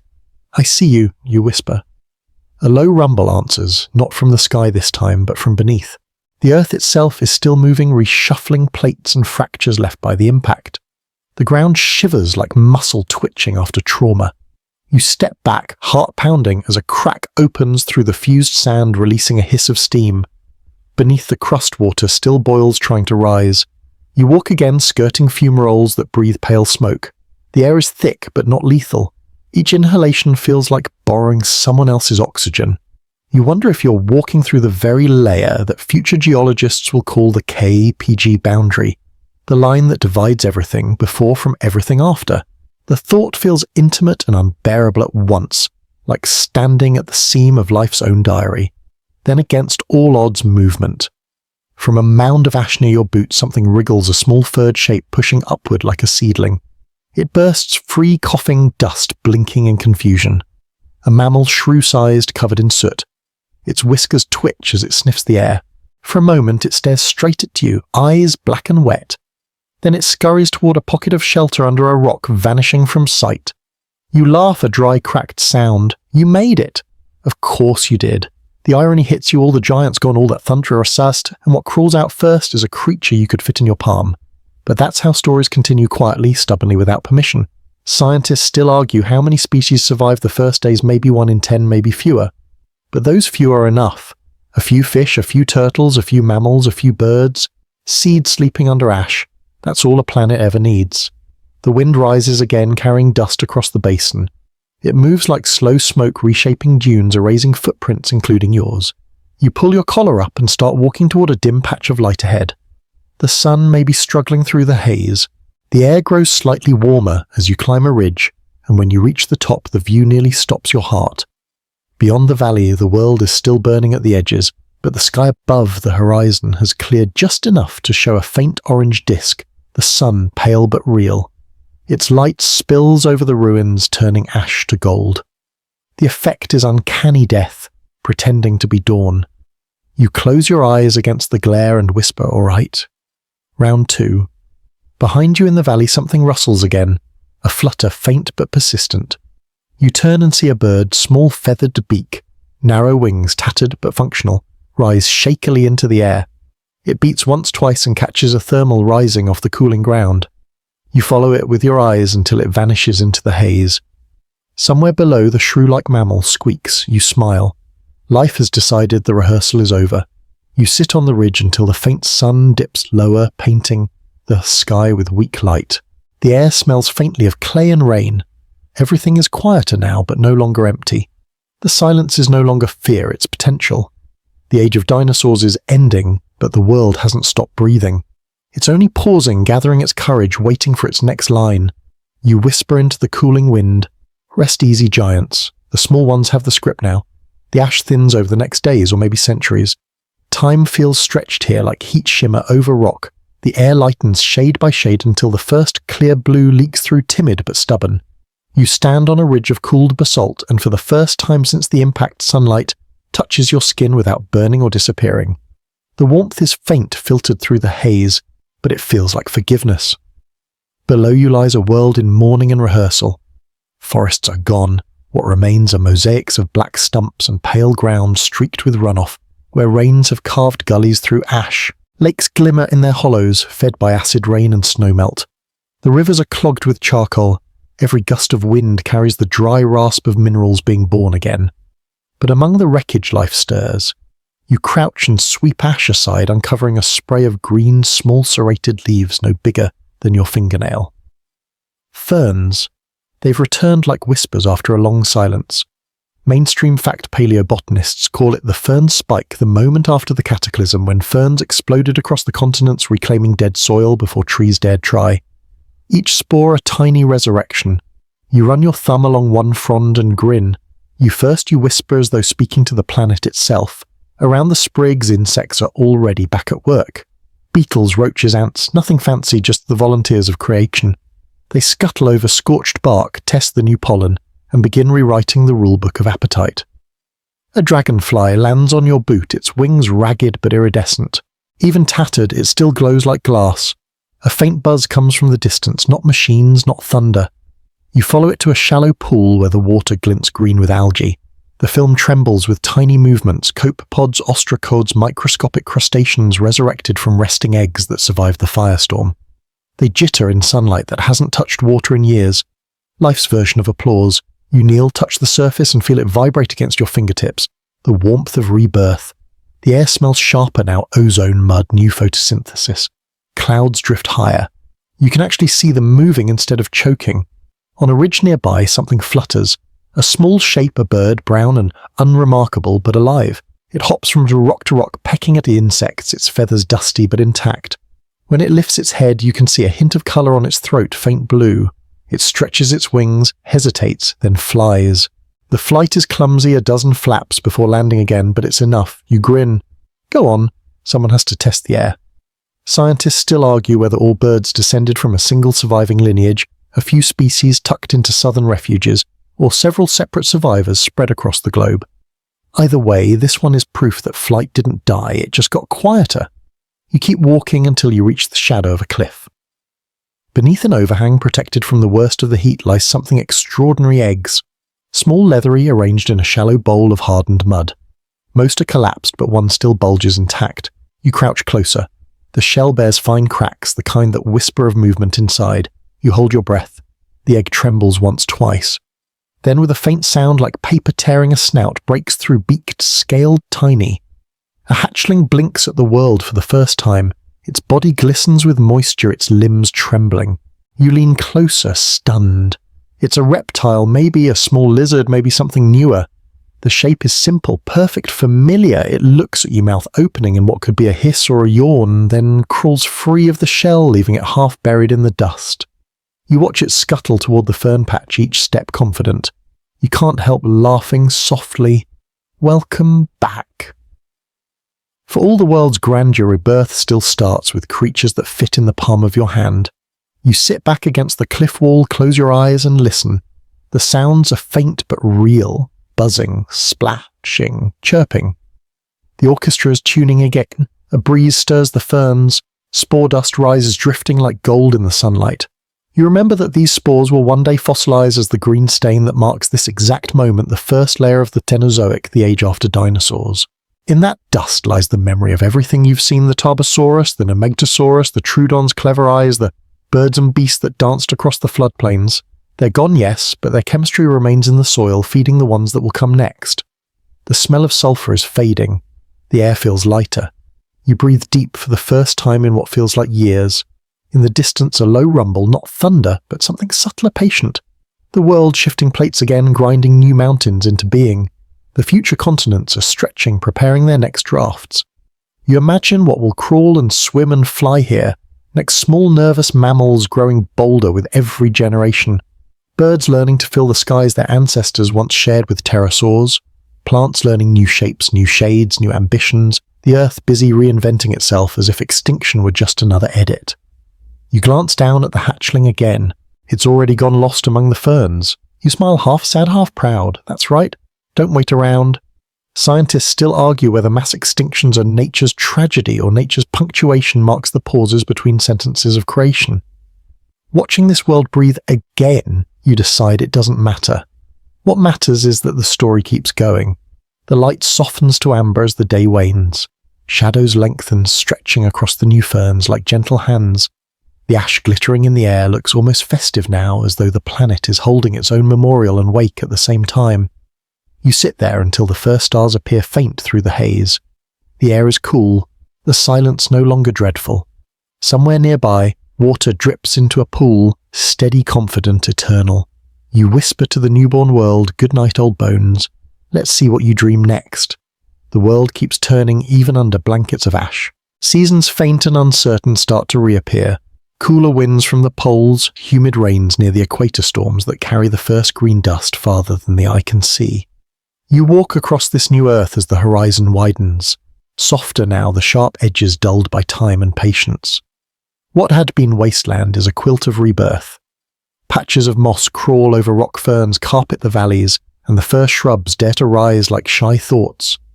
The air still carries grit, but mixed with it now is something sweeter, the scent of chlorophyll doing its quiet arithmetic, turning sunlight into faith. You follow the faint outline of a river, not the mighty ones the dinosaurs once ruled, but a young tentative stream carving its way through silt. Its water is the colour of milk and stone. Around its edges you notice delicate arching stems sprouting narrow leaves. Grasses, real ones. They're not tall yet ankle-high fragile, but their arrival is an evolutionary revolution whispered in green. These unassuming blades will one day reshape entire continents, feeding herds, reshaping atmospheres, giving rise to the world you know. It's hard to imagine the future under your boots, but it's there, humming quietly. You crouch and brush the tips of one with your fingers. They're sharp enough to cut laced with silica, a new kind of armor. You smile. You came prepared. A small insect lands on your hand legs, spindly wings clear. A bee, or almost one of the early pollinators buzzing with intent. It circles the grass, searching for a flower that doesn't exist yet, then drifts away. Evolution runs ahead of its own script, sometimes improvising lines it'll need later. From somewhere upriver, a rustle. You freeze. The sound isn't wind, it's something alive moving steadily through the brush. Out steps a creature you've never seen before, yet somehow recognize. It's small, cat-sized, with fur like smoke and a tail that flicks in cautious rhythm. Its eyes glint alert and analytical. You catch the outline of pointed teeth and dexterous paws. A mammal, but not the timid shrews of the old world. This one walks with confidence, nose lifted, sniffing for opportunity. It spots you and freezes, muscles quivering. Then, deciding you're neither threat nor meal, it resumes its patrol along the bank, stopping occasionally to dig at roots or snap at insects. Its fur ripples under sunlight, glossy alive. You think about what it represents: a lineage that waited in the dark for 60 million years, while the dinosaurs thundered above, only to inherit the silence left behind. You whisper, "Your turn now." Try not to waste it. It sniffs the air once more, then darts into the tall ferns, tail vanishing like a punctuation mark at the end of one era and the start of another. The wind shifts, bringing new sounds, chirps, clicks, faint trills. Birds again, smaller, sharper, the first modern species finding their voices. One lands nearby, head-cocked feathers, catching light like brushed metal. Its call is tentative, a practice run then another. The melody lingers in the air long after the bird takes flight. Scientists still argue whether birds mourned their lost world or simply sang because they had survived it. Either way, their music fits. The age of monsters has become the age of music. You continue walking along the river as the day warms. In the shallows you notice life returning in miniature. Tadpoles wriggle in clusters, small fish flash silver. A frog croaks from the mud, its sound oddly proud. A rust-coloured turtle drags itself from the water, blinking in the sun. It's familiar, a face that has outlived every apocalypse. It settles on a rock and closes its eyes. You murmur, "I should have known." You follow the river into a low valley where the air smells faintly of smoke and blossoms. Ahead a stand of trees, new species of palm and walnut, their roots clutching at soft ground. Clusters of fruit hang from branches, waxy and green. Something small and brown darts among them. Perhaps a bird, perhaps an early primate. You can't tell, and the ambiguity feels beautiful. The forest hums differently now. Gone is the heavy reptilian percussion of scales and thunder. In its place is a delicate percussion of wings, leaves and paws. The rhythm has changed, but the song continues. You pause at the foot of one tree and lay your palm against its bark. It's cool, living patient. The rings within it will tell future paleobotanists a story of recovery, carbon, spikes, warm ages, the slow green explosion of the Paleocene. They'll call it a renaissance, but to you standing here it feels like morning. A low call echoes across the valley, not a roar but a long, rising whistle. You turn and spot a flock of waterbirds spiralling above a nearby lake. Their wings flash white and grey, perfectly synchronized. Their fishing working as one. You watch them dive circle again. The coordination looks almost choreographed. It strikes you then how every extinction rewrites intelligence itself. The world keeps inventing new minds, new ways of knowing. The dinosaurs thought with thunder, the mammals will think with curiosity, the birds perhaps with grace. You walk to the water's edge. The reflection staring back at you is brighter now, framed by green, instead of grey. Clouds move lazily above. You scoop a handful of water and drink. It tastes of soil and sun. A family of small mammals scurries down to the opposite bank. 5 or 6 sleek-furred eyes glittering. They drink chatter, then vanish into reeds. One looks back briefly, nose twitching as if acknowledging your presence before disappearing. You feel oddly seen. Scientists still argue how quickly mammals diversified after the extinction, whether evolution sprinted or strolled. Standing here, you realize time isn't measured in years anymore. It's measured in courage. Every creature that steps into this light is gambling with the unknown.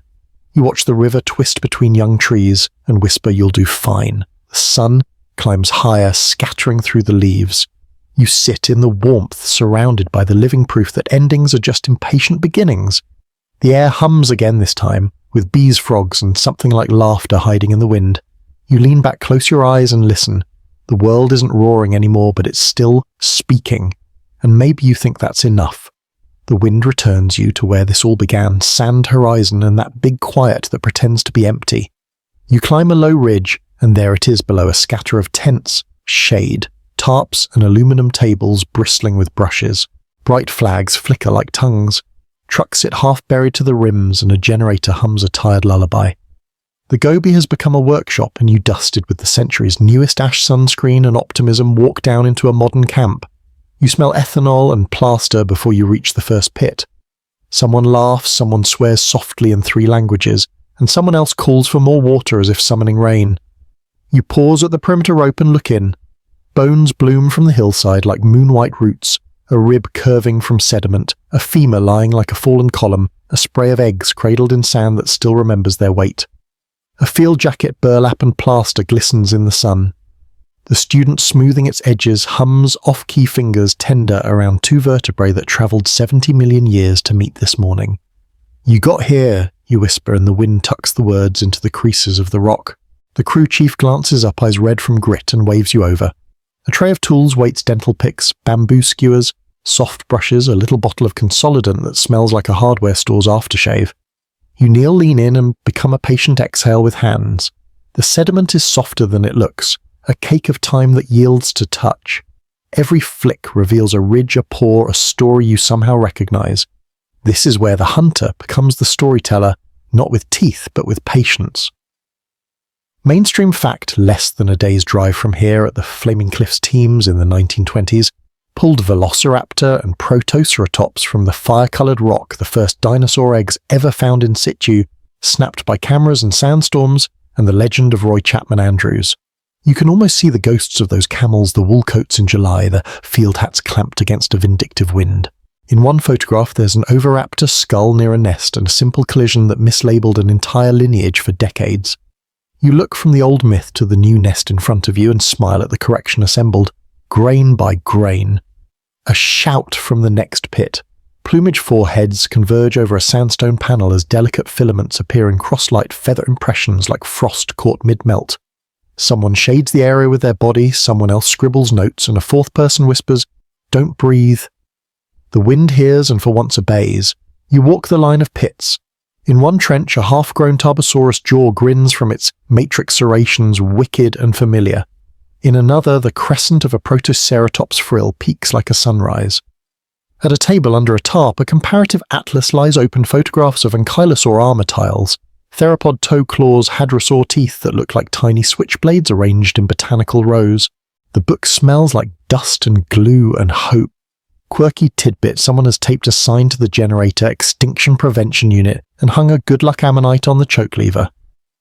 Another tense door is pinned with a shopping list that reads, fuel noodles, plaster, but var more noodles, batteries, tea, pungents. You chuckle. You are promised deep time, you got a supply run and a kettle that never quite boils. Midday pushes the camp into a shimmery trance. The shade cloth flaps and drops new constellations of dust across your forearms. A junior preparator asks if you want the good brush, the one with bristles so soft it could groom a ghost and you don't even try to hide your grin. You take it and make the smallest winds on the planet. A rib brightens beneath your touch. The bone surface shows tiny pits where blood vessels once threaded living tissue. For a moment you swear you hear the heartbeat that used to run here, Nemegtosaurus thunder, hadrosaur metronome, the hush of an oviraptor, parent who never forgave a century of slander. Scientists still argue whether Tarbosaurus hunted differently from its famous cousin, narrower skull, more graceful jaws, more finesse than crush, and whether the Nemeg's flood cycles tuned predator and prey into specialists of mud. They argue feather colours, growth rates, whether troodontids dreamed in RM, whether Dinosaurus' sail was for heat or swagger. The camp's whiteboard lists 3 hypotheses in dry erase shorthand, then underneath the only law that matters. Data or it didn't happen. A dust devil comes to visit, prancing between the pits like a toddler tornado. Everyone lunges for maps and hats. Your mind flashes to that ancient crocodile dung sunscreen you joked about at the forest edge. Today you settle for SPF 50 and the kind of scarf that makes you look like a competent burrito. Yes, 3 jokes per 1,000 words, the quota survives even when you don't. After lunch tea that tastes faintly of gypsum and a hot heroic packet of noodles, a convoy arrives from the nearest town. Water drums, plaster sacks, a crate of field jackets and something sacramental, more batteries. The driver swaps gossip for a fossil rumour. A herdsman's boy found stone eggs where the wind bit a new face into the cliff. Half the camp lurches to standing. Boots thud. GPS units chirp. The valley smug in the way only geology can be pretends it didn't hear. You ride in the last truck, standing in the bed, eyes level with a horizon that's 90% skew. The wheels carve temporary canyons in the dunes. Every rut is a sentence that the wind will edit by sunset. The coordinates lead to a low scarp where the colour changes pale sand to rusty siltstone to something that looks like dried blood under varnish. The walk-in is a chorus of crunch and breath. They're half a nest wheel, a ring of eggs fused together by minerals and time. They sit tilted each with a window of shell missing, where a hatchling might once have pushed a face into the Cretaceous light. A single claw tip lies nearby, no bigger than a grain of rice, absurdly sharp, and Liluan whispers, "Hello, tiny tyrant," and no one laughs because that's exactly what it is, a syllable of a body, a punctuation mark that survived a library fire. The survey leader photographs sketches and starts a trench uphill, so the nest can come out cradled by the rock that made it. You help screen the spoils, pebbles, bone crumbs, charcoal flecks that might be ancient root casts pretending to be burn, And when a microtooth lands in the pan, you feel your own heart do that drum roll you used to blame on predators. You caught a letter the Earth was trying to mail you across time. The afternoon slips into gold. Back at camp, the generator coughs itself awake and the lab tent glows like a spaceship. Headlamps bob. The first plaster hardens on the nest. Someone starts a battered speaker and a quiet playlist tin cans into the dusk. Far off, the wind combs a dune until it sings a long low note like a bottle's throat. You stand with your cup of tea and listen as the valley hums tense rock air, the slow applause of a tarp learning the choreography of night. You walk out beyond the lights and look down at your boots. Your tracks crisscross the day's excavations, then wander away, then vanish in a patch where the sand already smoothed itself back to neutrality. You imagine a storm tomorrow, a century of heat, a million years of weight, and then someone else's brush finding the faint cast of your footprint in a rock you never meant to make. The desert remembers. It kept rivers you loved, giants you feared, lullabies you barely heard, and now it offers to keep you too. Not your face, not your name, just the pressure of your passing.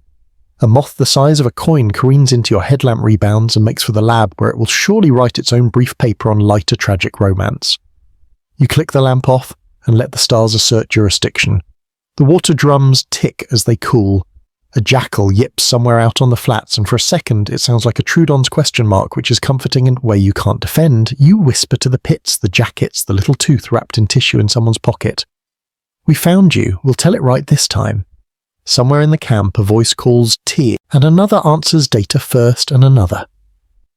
Both you turn back toward the light, toward the story table, toward tomorrow's wind that will try and fail to take this day apart.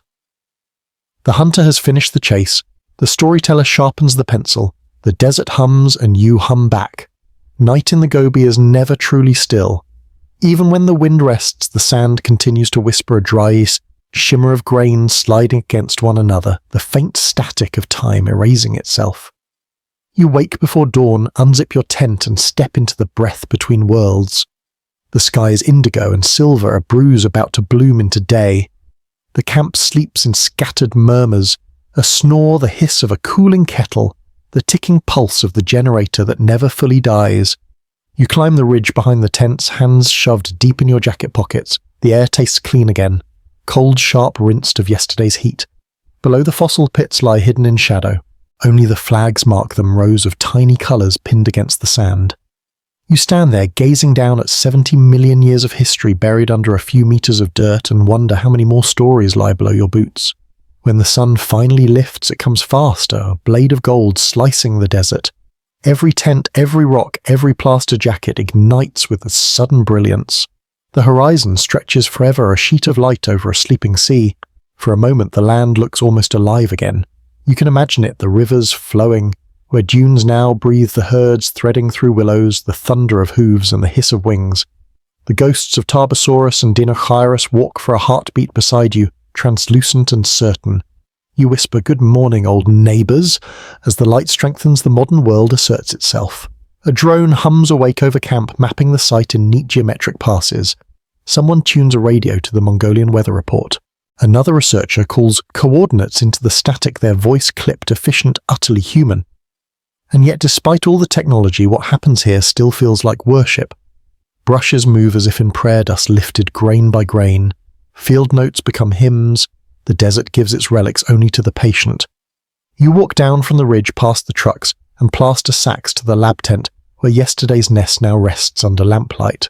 A young preparator sits cross-legged beside it, tweezers in hand, coaxing a pebble from a pocket of matrix.